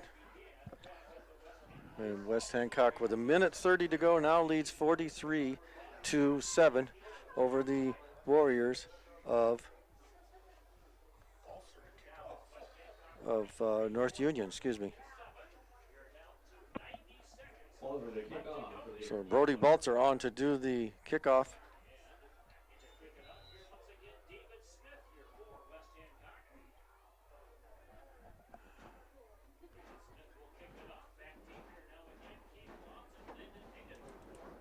Lobs and Hagedorn deep for the Warriors, and here's the kick.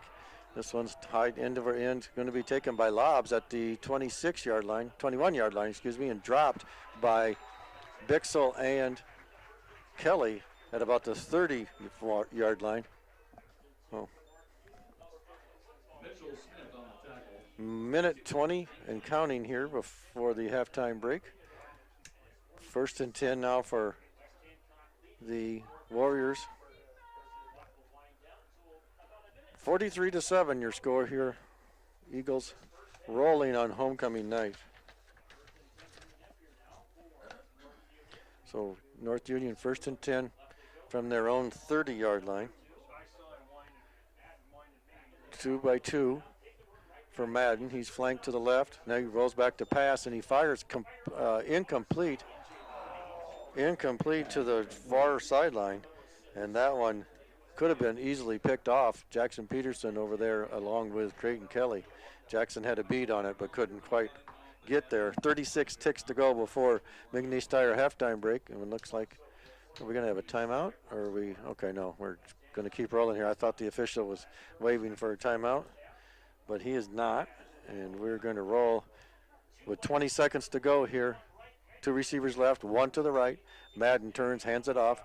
It's Lobs. Lobs is going to go forward, going to have a gain of about 3. With 6 ticks to go. And will they get it? They won't get another play off. So at the halftime break, it's West Hancock 43, North Union 7. This is West Hancock football on B103. Britt Food Center. Experience all the benefits of a family-owned local grocery store like prime quality meats, fresh produce, deli and bakery items. Download the Bright Aisle mobile app for digital coupons, recipes, email offers, and smart zone alerts to save even more. Or visit us online at BrittFoodCenter.com. Hi, I'm Brent McNeese. McNeese Tire and Automotive in Britt. Big or small jobs, we do it all. Tires, oil changes, and other vehicle maintenance, inspections, brakes, even transmission and engine work. And with 24-hour roadside service calls, count on our McNeese Tire family to be there for your child when it matters most. McNeese Tire, a mile and a half west of Britt on Highway 18. Call 843-3536 or visit us on Facebook. Hancock County Health System physical therapy programs are here for you. For high school athletes to retirees, HCHS will guide you in minimizing your pain and maximizing your mobility. Hancock County Health System, your health, our care, a lasting partnership. If you've been to a wedding in the Midwest in the last 2 decades, chances are good it's been Mojo Productions rocking the reception. And if it's the party you want, Mojo Productions can deliver. Street dances, private parties, even karaoke. Mojo Productions has you covered. So give us a call at 515-408-1074 and get Mojo working for you. Sense Seed and Services in Britt, your local Pioneer team. Pioneer brand soybean varieties are raising the bar on yields and pushing those yields even higher with local knowledge, services, and support. So make the most of every acre with Pioneer brand soybeans and premium seed treatments like Ulevo. Sense Seed and Services in Britt and Pioneer, with you from the word go. Britt Food Center. Experience all the benefits of a family-owned local grocery store like prime quality meats, fresh produce, deli and bakery items. Download the Bright Aisle mobile app for digital coupons, recipes, email offers, and smart zone alerts to save even more. Or visit us online at BrittFoodCenter.com. Power up your toolbox. Make lawn care, painting, and outdoor building projects quick and easy. Or transform your backyard into a chilling, grilling space. Swenson's Hardware in Britt is ready to help you do it best. Shop in store or online 24/7 at swensons.doitbest.com. Free, fast delivery to our store. Swenson's Do It Best Hardware in Britt, serving Eagle fans for over 40 years. Score the best Wi-Fi experience with fast fiber from ComOne. Get up to 1 gigabyte plus local support 24/7 so you can keep streaming your Eagles and Cardinals too. ComOne, the local one, serving Hancock, Wright, and Humboldt County neighborhoods with the most reliable internet, telephone, and digital HD TV. Click ComOneNet.net today. Hi, I'm Brent McNeese. McNeese Tire and Automotive in Brett. Big or small jobs, we do it all. Tires, oil changes, and other vehicle maintenance, inspections, brakes, even transmission and engine work. And with 24-hour roadside service calls, count on our McNeese Tire family to be there for your child when it matters most. McNeese Tire, a mile and a half west of Brett on Highway 18. Call 843-3536 or visit us on Facebook.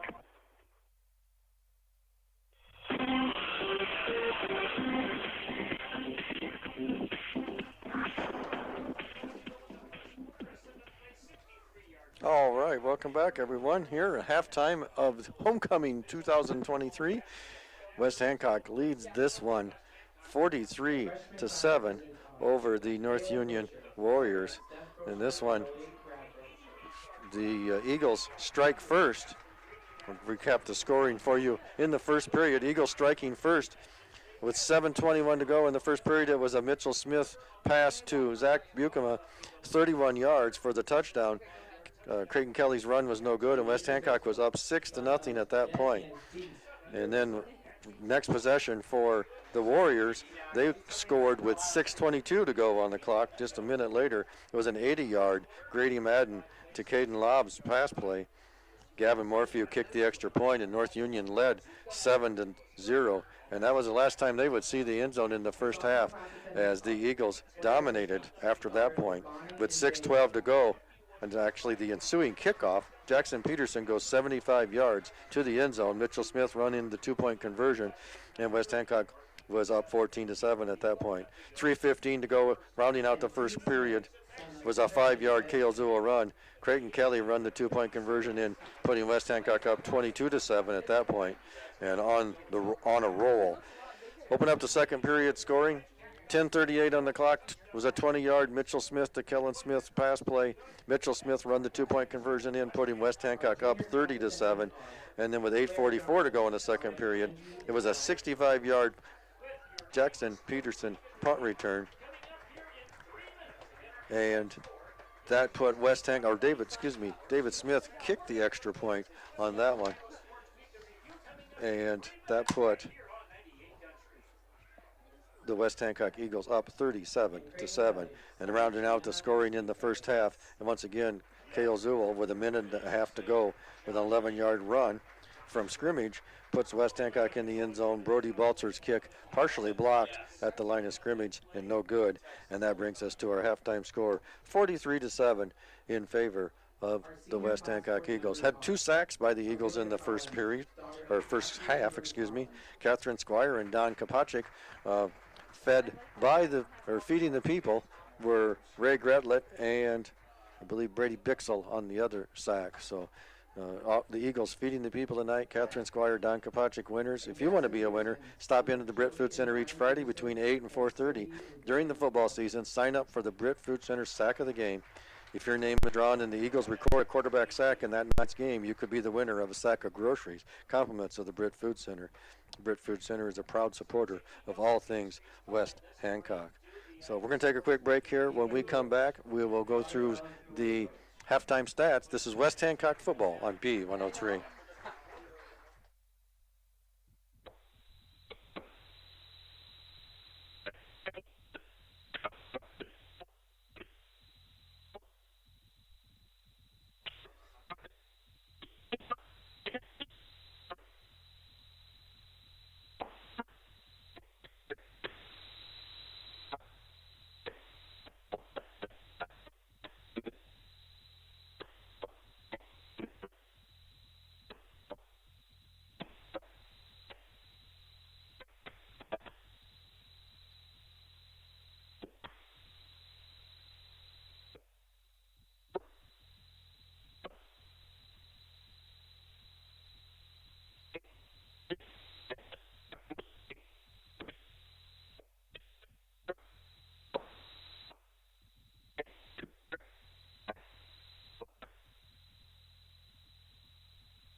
welcome back. 6.5 minutes here before we start the second half, and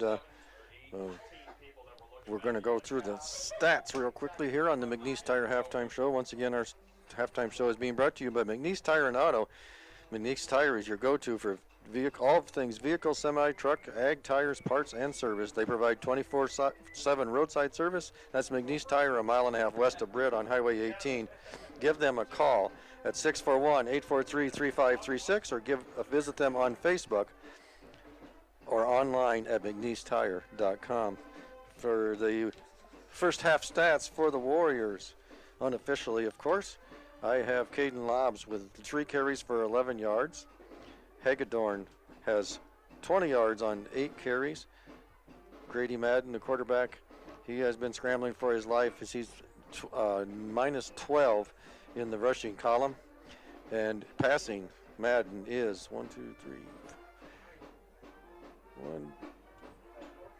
4 for 8 for 107 yards.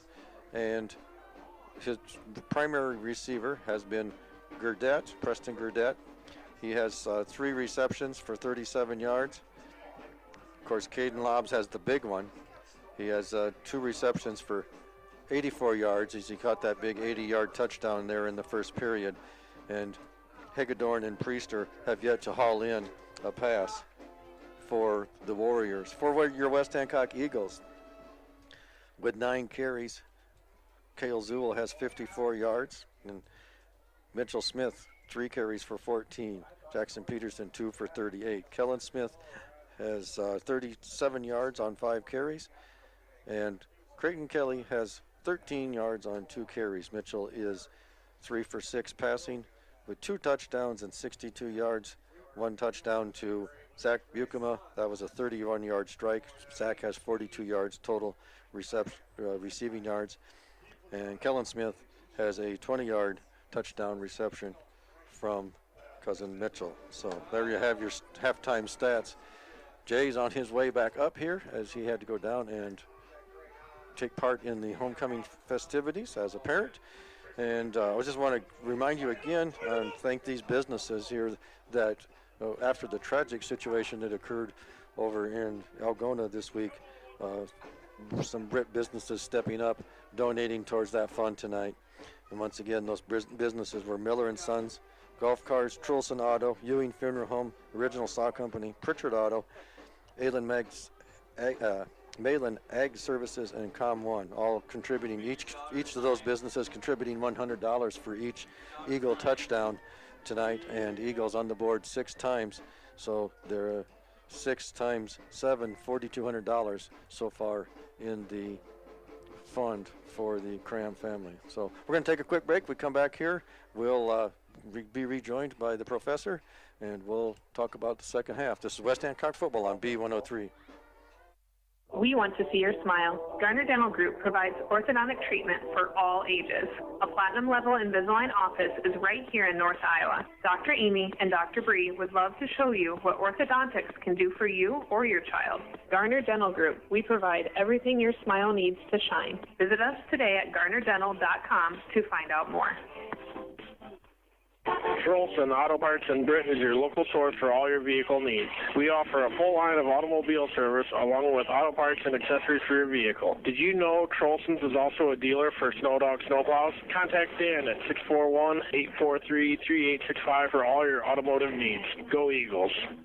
Miller & Sons Easy Go Golf Cars in Britt, Iowa. Looking for a get-up-and-go have-fun car? Check out Easy Go's new elite models powered by Samsung lithium technology with unbeatable power and performance, unprecedented zero-maintenance batteries, and an 8-year warranty. Check out our new pre-owned and customized options today at Miller & Sons Easy Go Golf Cars, 1/2 mile south of Britt on James Avenue.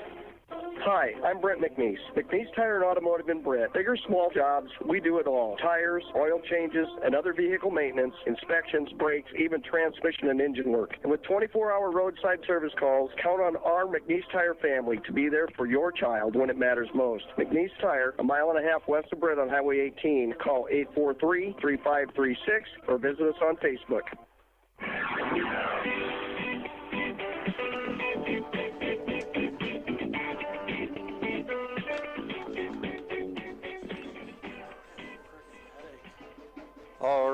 right, welcome back to the McNeese Tire Halftime Show. Teams are back on the field, stretching out, getting ready to go here. We're going to give a quick shout out before we jump right back into the second half here. Got a couple of big anniversaries going on this weekend. Pat and Deb Trolson celebrating their 50th wedding anniversary. Congratulations to you. And also Dwayne and Lenny Dawn celebrating a 50th wedding anniversary. So congratulations to both those guys. That's 100 years of combined marriage, Kevin. Yes, Even I it can is. do that math. Congratulations to two great couples. Absolutely. In Britt. So once again, your halftime score here, 43-7. Eagles dominating this one in the early going. After falling behind 7-6, they've come out and have basically been an offensive juggernaut. So today we talked in our pregame about the Warriors coming out and getting ahead and putting pressure on the Eagles. Well, they did get ahead, but yeah, boy, they did. And, one thing, and I don't know if you mentioned it during the halftime report, but, early on, I would say a candidate for the first State Bank play of the game would be that Jackson Peterson kickoff return, because that was immediately following. They hit an 80-yard pass play. Really, it was a really nice play by the quarterback, Grady Madden, to buy himself some time and get that defense scrambling. And then Lobbs was able to get behind the defense, and they hit an 80-yard pass play. But then JP answered right away. So good job by the special teams unit and Jackson Peterson to put a quick squash to that lead. And then it was Wes Hancock really just rolling ever since. And they really did a good job of mixing things up between the run and the pass. I know Zach Bucham had a couple catches over 40 yards and a touchdown, and Cale Zool's out there doing Cale Zool things and running the ball 9 times in that first half, 50-plus yards, a couple scores. So Eagles got it rolling and just want to get a good, clean second half here, especially this third quarter, get the guys some more reps, and then get a lot of guys playing here in this homecoming game. Yeah, absolutely. Hey, we've got to give a shout-out, Jay. We have a cameraman. We have a new cameraman. We do. And he's already informed us that we're going to have to put up with him for a while. So, Mr. Hollenbach. Yes, Jonas Hollenbach. Welcome aboard, my friend. And we're going to be friends now anyway. So, anyway, we're going to take another quick 60-second break. When we come back, we'll get you updated on scores around the area. This is West Hancock football on B103. Farmers Trust and Savings Bank, your hometown community bank, offering expertise in ag and commercial lending with digital banking products to fit all of your financial needs. Contact us today in Buffalo Center, Lakota, Britt, Lake Mills, and Bryceland. Member FDIC. The Titanium Lunchbox mobile food truck thanks you for your support, and we look forward to catering all your special events this year. Weddings, prom, graduation, reunions, or even a business luncheon. Choose anything off the Titanium Lunchbox menu or customize your own menu with casual or formal cuisine, even appetizers and desserts. Call us at 641-512-1187 today to book your event. The Titanium Lunchbox in Britt. What's in your lunchbox? Hi, I'm Brent McNeese. McNeese Tire and Automotive in Britt. Big or small jobs, we do it all. Tires, oil changes, and other vehicle maintenance, inspections, brakes, even transmission and engine work. And with 24-hour roadside service calls, count on our McNeese Tire family to be there for your child when it matters most. McNeese Tire, a mile and a half west of Britt on Highway 18. Call 843-3536 or visit us on Facebook.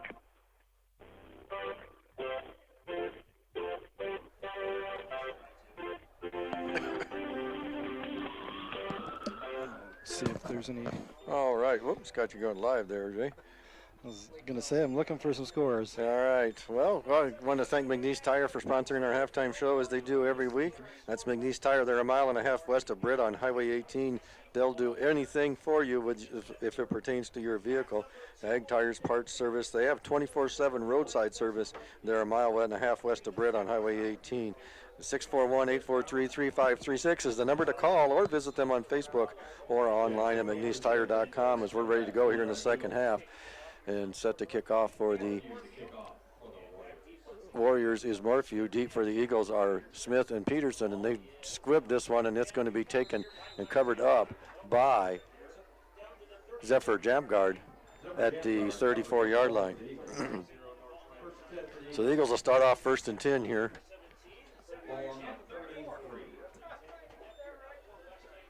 At their own 34-yard line.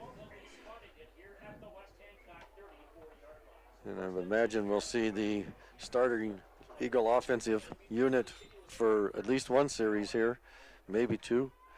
They come out now, wing to the right with Jackson Peterson, and they give it to Cale Zool straight ahead, and he fights his way over the 35 to the 36-yard line. Short gain of about, we'll call it 2. Second down and 8. Colin Rash in on the tackle. Eagles have done a good job of containing Rash, not really letting him blow up too many plays defensively. We talked about him in the pregame. A really good linebacker coming into this one with really impressive numbers. Mitchell Smith will keep it off the left side, fake the handoff, and then he'll go forward for about a yard, and that'll bring up 3rd and 7. So tough sledding here out of the locker room for the Eagles. The Warriors have stuffed the last 2 plays. I'd love to see Mitchell just kind of hold those fakes a little bit better. It seems when he runs that QB boot, he's sprinting out and tucking that ball pretty quick and not really going through his play action. So the Eagles will come out with Buikema split out wide right, and I believe it's Jackson Peterson in the slot, and they're going to throw it out to Buikema. He catches it, but You're right on the line. I think he's got it, Kevin, I do too. Where I'm at. Needed 7, gain of 7. They're going to move the chains. So 7-yard gain from Mitchell Smith to Zach Buikema keeps the clock running. The officials will reset the chains, and we'll go running or get underway quickly. And they'll come out wing to the left with Kellen Smith. Mitchell will move back under center. They'll give it to Jackson Peterson off the left side. He's looking for some room to run. Wrapped up, but he spins and falls forward for a gain, a nice gain of about 4 yards. We'll call it 2nd and 6 as Preston Gurdett comes up and makes the stop. JP had a nice run at the end of that first half. Mm-hmm. I had a field level view of that one, picked up a few nice blocks, and set up that last score for West Hancock. And he's wing to the right now. Mitchell bobbles the handoff or the snap and hands it off to Kellen Smith. And Kellen goes straight ahead up over the 50 into Warrior territory and brought down at the 49-yard line. So a gain of 3 for Kellen. Bring up 3rd down and 3. And we never did get to those scores, Jay. First time we get a break, we'll get caught up on those scores. So the officials are moving things right along here tonight. JP's wing to the right. And they hand it off to Zool straight ahead. And he's going to be near the sticks. We'll give you some score updates first. Non-district, Clarion Goldfield Dows, they lead GHV 21-6. No score update for the Lake Mills West Fork game or the Newman South Wing game. Spirit Lake does lead Forest City. That game is being played in Forest City 14-0, and we'll get to the other top 10 games in Class A as we move along in this one. 4th and 1 in the full house backfield. They give it to Zool left side. He's got the first down yardage as he takes it down to about the 42-yard line, 41-yard line. We'll call it the 42. Some Preston Gurdett getting in on a tackle for the Warriors. 1st and 10, West Hancock, 8:31 to play. In the 3rd period, they lead 43-7 over the Warriors of North Union. Jackson Peterson wing to the right, Mitchell Smith under center for the Eagles. The Eagles going to drop back and passes, and he fires it out there. Oh, in and out of the hands. JP was Jackson looking at that Peterson. green. You could just see him. He took a look at the green grass downfield, didn't look the ball in because he was excited. He knew he had something set up there and unable to look that ball in. You'll have to watch that again. Did he turn the wrong way also? He just kind of turned his head right as the ball got there, and I didn't see out which direction he turned his body. But so 2nd and 10 for the Eagles, 7:40 to go. There on the North Union 42-yard line. Wing to the left is Kellen Smith, and it's going to be Kellen with a carry, and he slips his way through a hole on the right side on the little counter play, and he's going to be, actually they said his knee touched down at the 34-yard line, so it'll be on 3rd and short. Thought he had dove near the sticks, but not quite. So 3rd down and 3, Mitchell under center. He's going to give it to Kellen once again. Kellen's got some room this time off the right side. He could go. He's got one man to beat, and Kellen's down inside the 5. at the Well, they're gonna mark 5.5, it 6 yard line. 6 yard line. So it'll be first and goal for West Hancock. Kellen looked like he was tiptoeing down the near sideline and couldn't. The defenders caught up with him and pushed him out of bounds. 6:40 to play for the Eagles as they go to the line of scrimmage. Kellen Smith wing to the left. Here's a snap. Mitchell turns, hands it off to Cale Zuhl. Cale dives forward to about the 2 yard line. And Colin Rash makes the stop for North Union. So we're approaching the halfway mark of the third period already. And Jackson Peterson from his wing position on the right. And they give it to Zuhl once again, and he walks into the end zone for 2 yard touchdown run. Cale Zuhl for West Hancock with 6:03 to go in the third period. So 7th score tonight for West Hancock.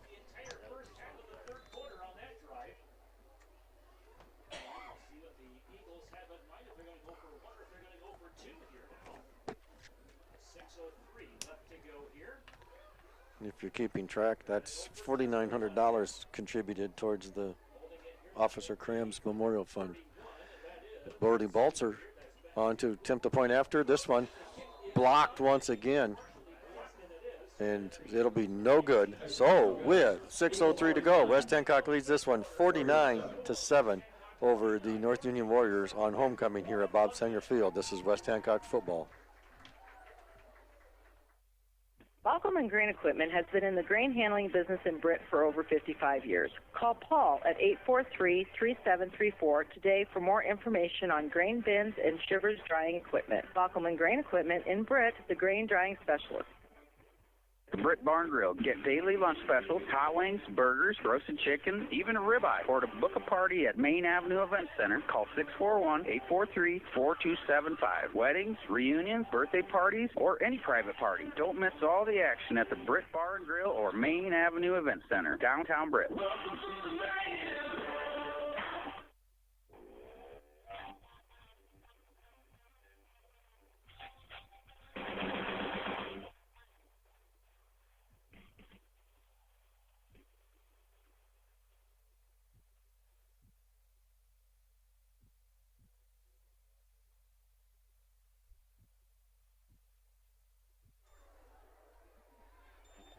There we go.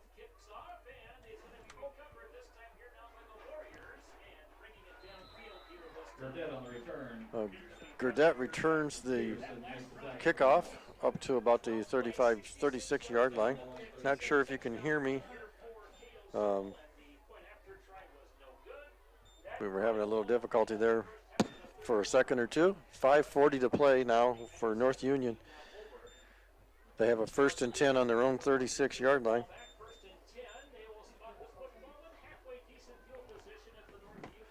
They'll come out of the huddle. 2 receivers left, 1 to the right.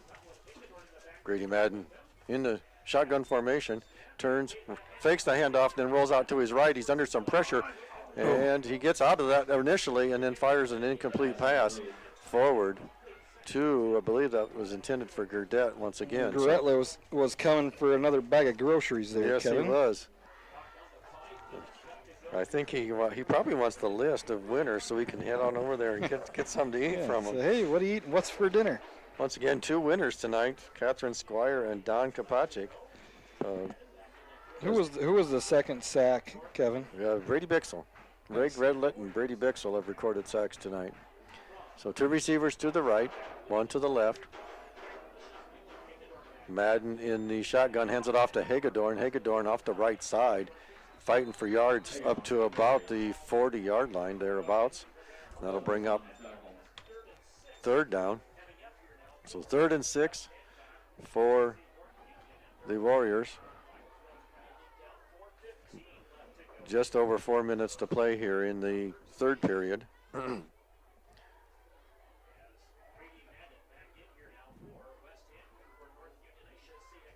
North Union up to the line of scrimmage. Madden barking directions to his teammates. Trips to the right, one to the left. Low snap again for Madden as he looks, fires out to the right side, and it's complete. Yep, it is complete. And I think he's got enough for the first down there. Jackson Peterson come up, hit the receiver as he caught the ball, and they're actually going to mark him. Yep, 1st and 10 for the Warriors. They just get enough. So 3.5 to play.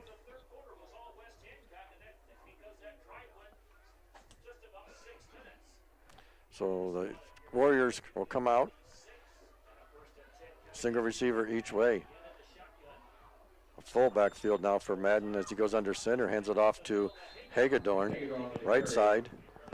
And a gain from about the 46 up to about the 49, so a 3-yard gain as we approach the 3-minute mark now.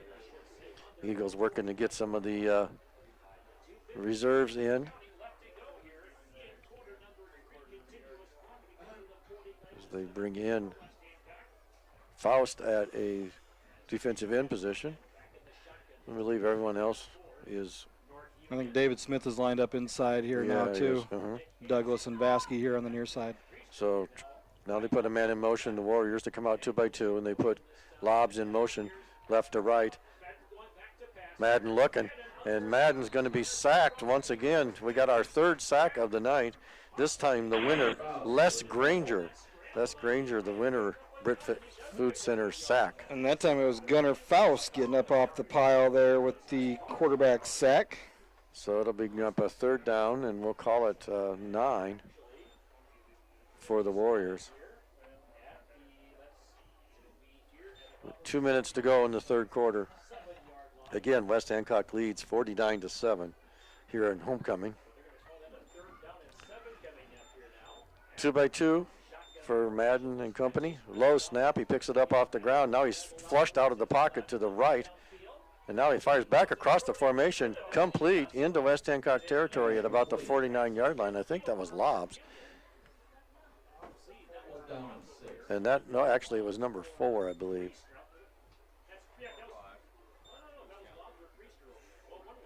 Yeah, that's Priester, I believe.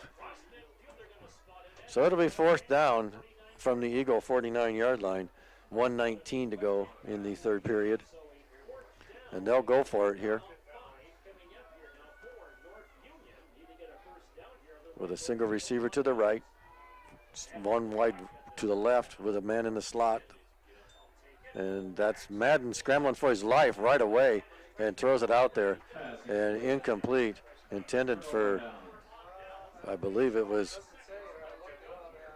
intended for Priester again. And so West Hancock will take over on their own 49-yard line with 46 ticks to go.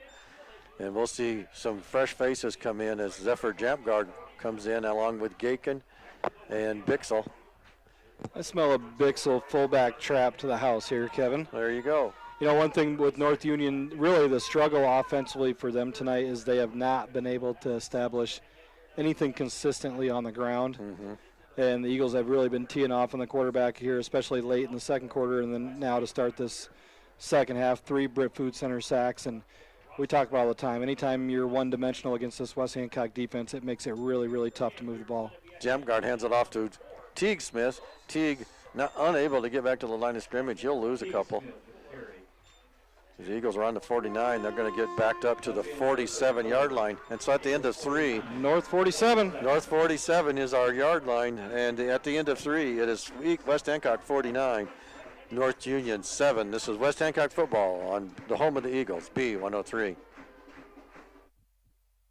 In-step flooring in Kanawha. Think of plush, luxurious carpets in hundreds of colors and patterns. Consider the handcrafted beauty of exotic and domestic hardwoods. There's also the diverse styles and durability of ceramic and luxury vinyl. Options for all budgets. Choose In-step flooring in Kanawha. The Cobbler Shop in Britt has all your West Hancock apparel for your entire family, so you can cheer on our Eagles during every game. Everything from short to long sleeve t-shirts, crew and hooded sweatshirts, caps, scarves, mittens, and socks. Go Eagles from the Cobbler Shop in beautiful downtown Britt, Iowa. Now opening at 9 a.m.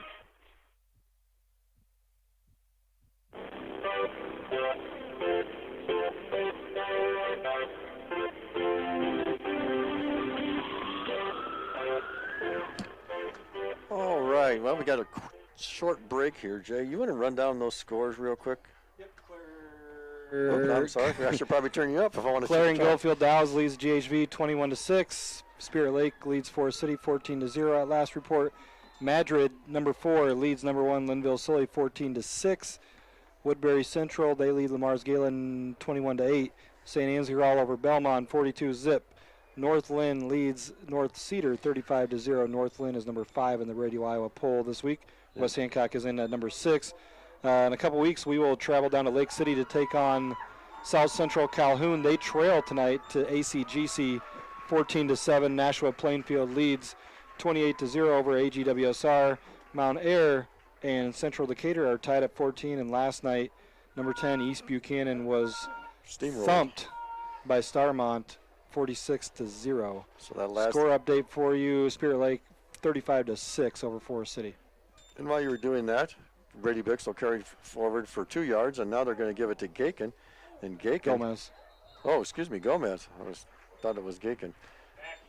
And he takes it Gustavo. up. Yeah, Gustavo takes it up to the 45-yard line. It'll bring up 4th down for West Hancock.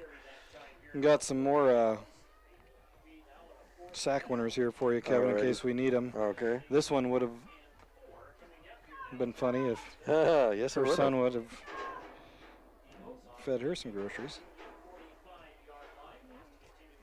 And hopefully I can read my own writing if that happens, because I'm just scribbling here. And we'll get the rest. I'll get the other one here. Jump guard goes under center, wing to the right, and they're going to give it to Gomez once again, and he's going to take it up over the 40. He'll have the first down because the Eagles go for it on 4th down. Gomez goes forward for about 7 yards. Figure out that last one? Yes, I did, sir. So West Hancock 1st and 10 with 10:20 to go in the 4th quarter. Once again, they lead 49-7 over North Union Warriors. Homecoming on Bob Sanger Field. Zephyr Jamgard goes under center, turns, hands the ball off Bixel. Bixel straight ahead. He's bouncing off of tacklers, and you could have it, Jay. No, he is caught at about the 15-yard line. Big gain for Brady Bixel. He comes in and goes straight ahead through the line, bounces off would-be tacklers, and gets a big gain for West Hancock. Gain of 24 for Mr. Bixel. I think he's going to do some big things this year and next year at that fullback position. So it's on the 15-yard line exactly for West Hancock. New offensive line in there also. We'll try to catch him up.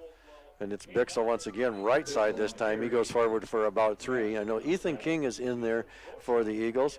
Didn't check who the center. Who's the new center? I believe that's Lutke. Jake Larson's in there. Lutke is in there at center. We've got... If they would all just turn around and face the press box real quick, would make a whole heck of a lot easier. Jackson Reddick out there. I said Ethan King. Let's see. Carson Bruins and Gavin Wonder are your other two linemen. Yep, Carson Bruins and Gavin Wonder. And Jump Guard turns, gives it off to Teague Smith. Teague looking for some room to run. He had a lot of room outside if he'd have just kept going. But he turns it up field and gets to about the 12. A short gain. And as they unpile, a whole bunch of white shirts around that one red one. So Teague ran into whatever a gaggle of warriors is. Tribe of warriors? A tribe? I don't know. Maybe. Anyway, Teague lost that battle. Thank you to those who reminded me to switch the scoreboard to the 4th quarter. That 3rd quarter went fast, Kevin. Yes, it did. And it's going to be Zephyr Jamgard on the keeper off the left side. He's looking for some room to run. And then he stood up and driven back as he gets to the line of scrimmage. And it'll be 4th down then for the Eagles. So we're going to see. What are we going to do here? I think we're going to try to kick one here. Looks like it's going to be a field goal attempt. Looks like I think Dave's going to try to kick one here. Going to have a little bit of an angle here, as it's on the hash closest to the press box here. So David Smith from 24 yards, T will go down at the 19, so it'll be a 29-yarder unofficially. Gonna have a flag. I think we might move up a little bit. So the Warriors look like they jumped. Creighton Kelly is clapping, so it must have been. It'll shorten it up a little bit if they just decide to go for it here, or maybe they'll just run a play. Who knows? I think they're going to continue the field goal attempt, so it'll move it up 5, and instead of the 29, it'll be the 14, so it'll be a 24-yard. Oh, actually, yeah. Bukema, the long snapper. Mitchell Smith, the hold. He's on about the, what we'll call it, the 18? Yeah. Or excuse me, the 13, so 23. It'll be about 7 24. minutes when they get this one off. And now we're going to see a timeout by West Hancock. So with 7:06 to play, we'll take that timeout with them. West Hancock leads 49-7 over the Warriors of North Union here at homecoming at Bob Sanger Field. Britt Seed Company doesn't just sell corn and soybean seed. You can trust Britt Seed to understand your fields and place channel corn and soybean products that perform. With the new Smart Stacks Pro and XtendFlex technologies, you can be confident that you're getting the superior pest control and weed management you want, high yield potential you need, and the most of every season. Ask Al or Rick Burgard or Dave Lampy for recommendations for your fields. Call Britt Seed Company today. Tap, go. First Citizens Bank's contactless debit cards make purchases easy. Call us at 800-423-1602 or stop in to see us about getting one today. First Citizens Bank, member FDIC.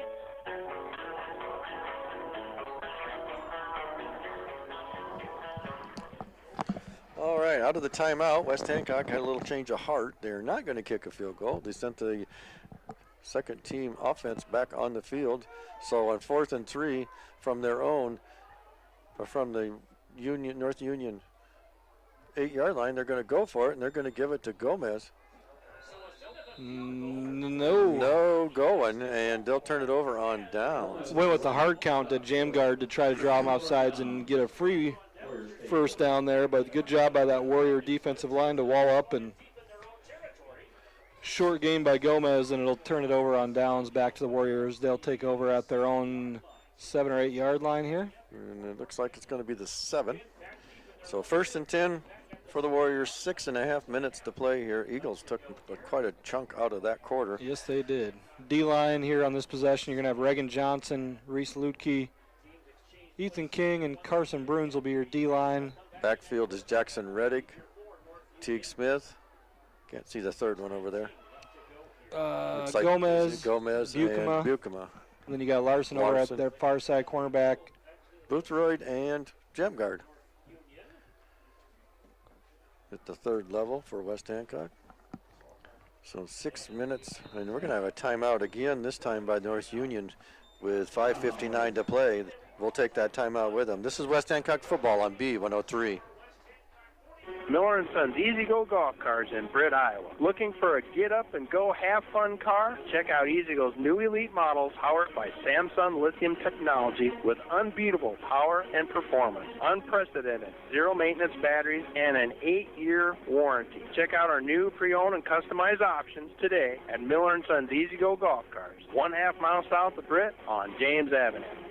Count on First State Bank of Britt and Woden to put your community first. We partner with your club, we cheer with you at the game, we make decisions right at home to help keep you financially strong. And with advanced online and mobile options, banking has never been easier. Good luck, Eagles, from First State Bank of Britt and Woden, member FDIC, equal housing lender.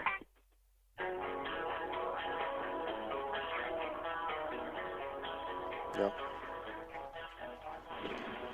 All right, welcome back as the Warriors come out now. 2 receivers left, 1 right, and a whole new lineup in there. We'll see, I'm not sure who that is at quarterback, but he's running to the left side and going to be brought down about the 12-yard line. Gained a nice gain of 4 or 5 on that play. We'll see who that was.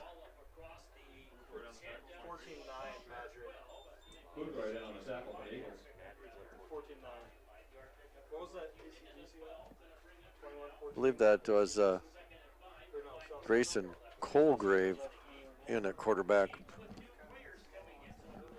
Lots of new players on the field. We'll try to catch that. And Grayson is a freshman quarterback out there. If I see the number correctly, 2 to the right, 1 to the left. They hand it off, and they'll have a first down as Draven Keeler carries that one straight forward, and he'll have a first down for the Warriors up at the 20, just beyond the 20-yard line. So 5 minutes to go here in the game. North Union able to get a first down and keep the drive alive. Sorry, Kevin, I was score searching there for a little bit. No problem. So 2 receivers to the left, 1 to the right. Another pistol formation. And it's going to be the quarterback, a keeper again. He slips and almost falls down, but then he recovers and takes it up to the 25-yard line. Caden Zotz, yeah, it's actually Grayson. I think it's Grayson Colgrave. He's a freshman quarterback, 6'1" and 150 pounds. Actually, number 6. Okay. Score updates. Yes, sir. Some new ones that we finally found. Lake Mills, they look to move to 4-0 on the young season. It'd be a nice start for them. They lead 29-7 over West Fork. We'll get you some other ones here after this play. Single receiver left, 2 to the right for Colgrove, I'm sorry. And it's going to be a run, and let's see who that was. I believe that Colgrove, Kevin, he is the son of a State Farm agent over in Esterville. Yeah, all right. Well, that was Keeler on the carry. Draven Keeler, he's a sophomore, 5'10", 180. Other scores to update you on Madrid. Number 4, Madrid, they still lead. Number 1, Linville, slowly 14-9. Getting late in that one. South Central Calhoun, they now lead ACGC by a touchdown, 21-14. So it's 3 receivers left, 1 to the right, and they hand it off. And once again, it is number 28 this time. Keeler once again. And he takes it up over the 35 to the 36. It'll bring up second down and about 7 for the Warriors. As Evan Boothroyd comes up and makes the tackle. And we've got Brody Baltzer in for the Eagles. Coming off the field right now is Carlos Calles. What was you going to say, Jay? I'll remind you, I'll tell you after this play here. All right. 2 receivers left. Colgrove look things over from the pistol formation. He turns and hands it off. Nope, keeps it. There's a little bit of things, a little bit of a ran a little read option confusion, and Lukey took care of business there. They handed it off to Keeler, and Keeler had nowhere to go because there were 2 Eagles right there. So that'll loss. Running back. We're calling it running back had the ball, wasn't the quarterback. Yeah, it was the running back. It was Keeler that got tackled.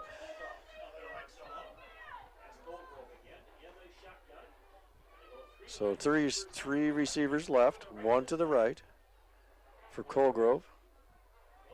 Keeler in the backfield. And he throws it out there incomplete. One thing I want to remind people of, when you log into the live stream, if you're so inclined, there's a button where you can donate to help offset the hit that the athletic department takes by so many people, watching the live stream and that sort of thing, which is great. But, we lose money at the gate, and the athletic department takes a little bit of a hit there. And if you want to make a donation, I know they've gotten well over $500 so far this year to help offset some of those costs and help the athletic budget a little bit. And I even had a couple stop in today, Don and Lynn Rasmussen. Thank you to those 2. They stopped in the office to drop off a check that I was able to bring to Dan Peterson. As Baltzer comes up with a big interception. Brody Baltzer makes the pick of the Colgrove pass and takes it up to the 39-yard line. So good for Brody, the senior, number 95, 5'8", 145. Brody Baltzer comes up with a big interception. So with 30 seconds to go here, I'm pretty sure we'll see Mr. Jampgard take a knee. He's looking at the sidelines, and he's asking if they were going to do just that. And before he gets the answer, the clock may run out. So Eagles I don't think they need to run a play. they won't need to here. run a play. Line it up, and I'm going to get some stats told up for you, Kevin. All righty, and we'll wind this one down as we go under 10 ticks to go. So homecoming is going to be successful for the West Hancock Eagles this year. They're going to win this one 49-7 over the North Union Warriors here at Bob Sanger Field, homecoming 2023. And we'll take a quick break here. We come back, we'll get you caught up on some scores, we'll get you caught up on some stats, and recap the second half scoring. Once again, final score here, West Hancock 49, North Union 7. This is West Hancock football on B103. So here's the deal. When you combine State Farm home and auto insurance, you save money. State Farm agent Jay Hiscox is ready to help you combine home and auto and save in Britt. Call Jay or Lindsay today at 641-843-3563. Like a good neighbor, State Farm is there. K.C. Nielsen Limited, your local John Deere implement in Kanawha, Buffalo Center, Titonka, and Algona. They carry a large selection of new and pre-owned inventory for your farming operation. When it comes to inspecting your John Deere equipment and providing you precision ag support, K.C. Nielsen has the total package to get the job done right. Visit kcnielsen.com and follow them on YouTube. Hi, this is Mike Ewing. For more than 40 years, my family and our staff at Ewing Funeral Home and Monument Company have been caring for your families with personalized services as unique as the lives each of us live. Ewing Funeral Home and Monument Company, serving Britt, Kanawha, Clarion, Belmont, Dow's, and all the surrounding communities for generations and generations to come. Hi, I'm Brent McNeese. McNeese Tire and Automotive in Britt. Big or small jobs, we do it all. Tires, oil changes, and other vehicle maintenance, inspections, brakes, even transmission and engine work. And with 24-hour roadside service calls, count on our McNeese Tire family to be there for your child when it matters most. McNeese Tire, a mile and a half west of Britt on Highway 18. Call 843-3536 or visit us on Facebook. The Britt Barn Grill. Get daily lunch specials, hot wings, burgers, roasted chicken, even a ribeye. Or to book a party at Main Avenue Event Center, call 641-843-4275. Weddings, reunions, birthday parties, or any private party. Don't miss all the action at the Britt Barn Grill or Main Avenue Event Center, downtown Britt.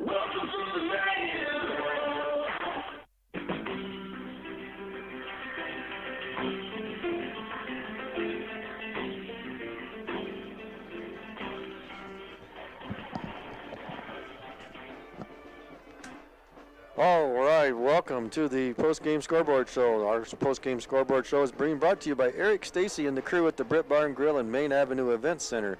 Gather with friends after the game and rehash your favorite plays. Like them on Facebook and check out their daily lunch specials.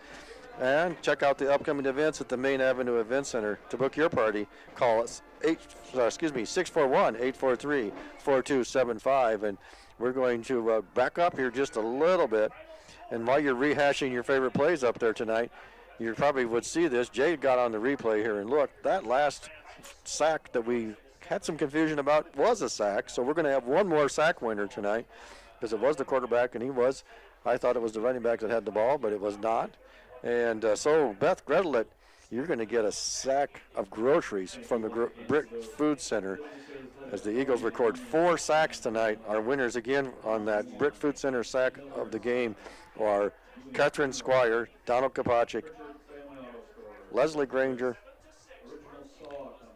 Beth Gredelet, all winners of Britt Food Center sack of the game. If you want to be a winner, get in there every Friday between 8 and 4:30 and get your name in the drawing. And if your name is drawn and the Eagles record a quarterback sack that evening, you could be the winner of a bag of groceries. Compliments of Britt Food Center in Britt. Second half scoring was short. It was just one score for West Hancock, and that was a 2-yard Kale Zool run. Brody Baltzer's point after attempt was blocked, and that brought us to a 49-7 final score here tonight at homecoming on Bob Sanger Field. The Eagles were able to turn the Warriors over 3 times, I believe, if I'm not mistaken. And was it 4? Kelly had an interception. Smith had a fumble recovery. And Balzer had an interception. Yeah, so 3 of them. So the Eagles able to turn over the Warriors 3 times. Twice that they were able to score. One thing this team has done really well is protect the ball and then also force turnovers themselves. they've got to be pretty close to leading the state in the plus-minus category. Last week they forced, I believe, 3 turnovers, and this week another 3 with Smith on the fumble recovery, Creighton Kelly an interception, and Brody Baltzer interception late in this one. So, want to hear some stats, Kevin? Oh, I would just love to hear some stats. Stat-wise, for West Hancock, 261 yards on the ground tonight. Cale Zool, 70 yards on 14 carries and 3 touchdowns. Mitchell Smith, 4 carries, 15 yards. J.P. Jackson Peterson, 3 carries, 42 yards. Kellen Smith, 65 yards on 7 carries. Creighton Kelly, a few carries and 16 yards. Teague Smith carried the ball a couple times, did not gain any positive yardage. Gustavo Gomez, a couple carries for 9 yards. Brady Bixel, 2 carries, 27 yards, and Zephyr Jamgard a carry for 1 yard. Mitchell Smith was 4 of 8 through the air, 69 yards and 2 scores. One of those coming to Zach Bukema. He had a 31-yard touchdown catch to open things up. Zach finished the night with 3 catches for 49 yards, and Kellen Smith had a catch for 20 yards. JP Jackson Peterson also had a 75-yard kickoff return. That was our First State Bank play of the game. And Kellen Smith had a 66-yard punt return touchdown. So 2 special team touchdowns tonight. I think we're up to, if I remember right, 7 special teams / defensive touchdowns this year, and that's through 4 games now. So that's pretty good average. Yes, there, it is. Sacks tonight: Ray Gretlick, Gunnar Faust, Brady Bixel, and then a team sack at the end there. And the turnovers we talked about a little bit ago, and defense was really, really good tonight. They held North Union to less than 30 net yards rushing. Madden, he was scrambling for his life tonight. He was 5 of 12 through the air. He did take advantage of when he did complete balls, though. 116 yards through the air. Lobbs was your leading receiver. He had 3 catches for 90 yards, including that 80-yard touchdown strike to give them the lead for a brief second before JP answered with a touchdown of his own on the ensuing kickoff. All right. Those are your stats. Thank you, sir. Just a quick shout-out again to those businesses contributing to the Kevin Cram Memorial Fund tonight. That was the Original Saw Company, Pritchard Auto, Com1 Communications, Malin Ag Service, Ewing Funeral Home, Trolson Auto, and Miller & Sons Golf Cars. Those businesses combined to contribute $4,900 to the Memorial Fund tonight. So thank you very much for that. We're going to take one last break here. We come back. What was our First State Bank play of the game, Jay? The Jackson.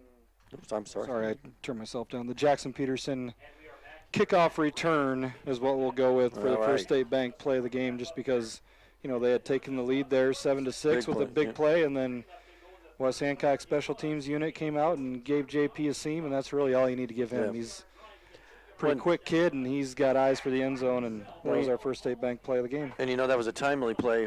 Just a quick thought on that. Timely play, like you said, and because right there, Eagles have to have in their mind just a little bit of doubt. I mean, these guys come and score and run us, and you're coming off a loss and some disappointment, and there's always a little bit of added pressure being homecoming. Naturally, you're a little bit more amped up, and you want to give the crowd a show, and all of a sudden you're down early to a team you don't think you should be down to, and they made that deficit last as little as possible. All right, we're going to take one last break here. We'll come back. We'll get you up to date on all the rest of the scores around, and we'll have our State Farm Player of the Game. Once again, this is the Britt Barngrill Post-Game Scoreboard Show, and you're listening to West Hancock Football on B103. Count on First State Bank of Britt and Woden to put your community first. We partner with your clubs, we cheer with you at the games, we make decisions right at home to help keep you financially strong. And with advanced online and mobile options, banking has never been easier. Good luck, Eagles, from First State Bank of Britt and Woden, member FDIC, equal housing lender. Admit it, nothing says barbecue like Big Brad's. For 12 years, offering award-winning barbecue for vending, catering, parties, reunions, graduations, or any other event in your future. Book Big Brad's Barbecue today. Call 515-293-0791. And let's go, Eagles. Hancock County Health System physical therapy programs are here for you. For high school athletes to retirees, HCHS will guide you in minimizing your pain and maximizing your mobility. Hancock County Health System, your health, our care, a lasting partnership. If you've been to a wedding in the Midwest in the last 2 decades, chances are good it's been Mojo Productions rocking the reception. And if it's a party you want, Mojo Productions can deliver. Street dances, private parties, even karaoke. Mojo Productions has you covered. So give us a call at 515-408-1074 and get Mojo working for you. Scent Seed and Services in Britt, your local Pioneer team. Pioneer brand soybean varieties are raising the bar on yields and pushing those yields even higher with local knowledge, services, and support. So make the most of every acre with Pioneer brand soybeans and premium seed treatments like Ilevo. Scent Seed and Services in Britt and Pioneer, with you from the word go. Britt Food Center. Experience all the benefits of a family-owned local grocery store like prime quality meats, fresh produce, deli, and bakery items. Download the Bright Aisle mobile app for digital coupons, recipes, email offers, and smart zone alerts to save even more. Or visit us online at BrittFoodCenter.com.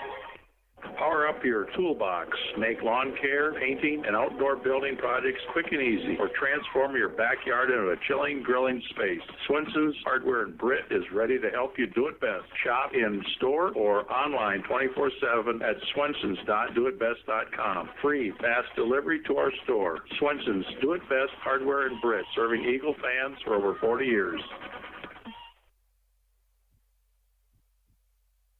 Whether you're on the road, the 20-yard line, the court, the mat, or way out in center field, go for the win and score with Drive Safe and Save from your Jay Hiscock State Farm team in Britt. You could earn up to a 50% discount on car insurance. Plus, bundle your home to save even more. Inquire about low rates on business, farm, and life insurance, too. Your Jay Hiscock State Farm team in Britt. Like a good neighbor, State Farm is there. Call 641-843-3563 for a quote today.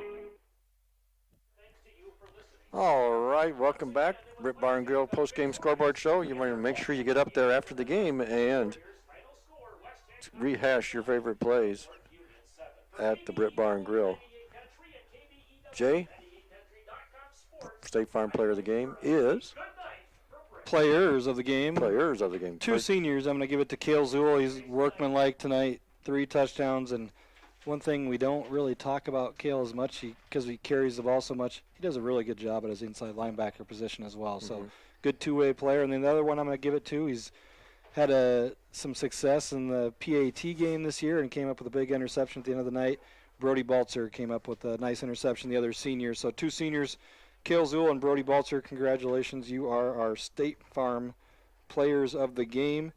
As far as scores, Kevin, there's no updates on any scores that we last reported, so we're just going to tell you to go ahead and tune in at 10 o'clock. It's only 9 o'clock right now, but tune in at 10 for the Radio Iowa Scoreboard show. You'll get caught up on all the scores around the state.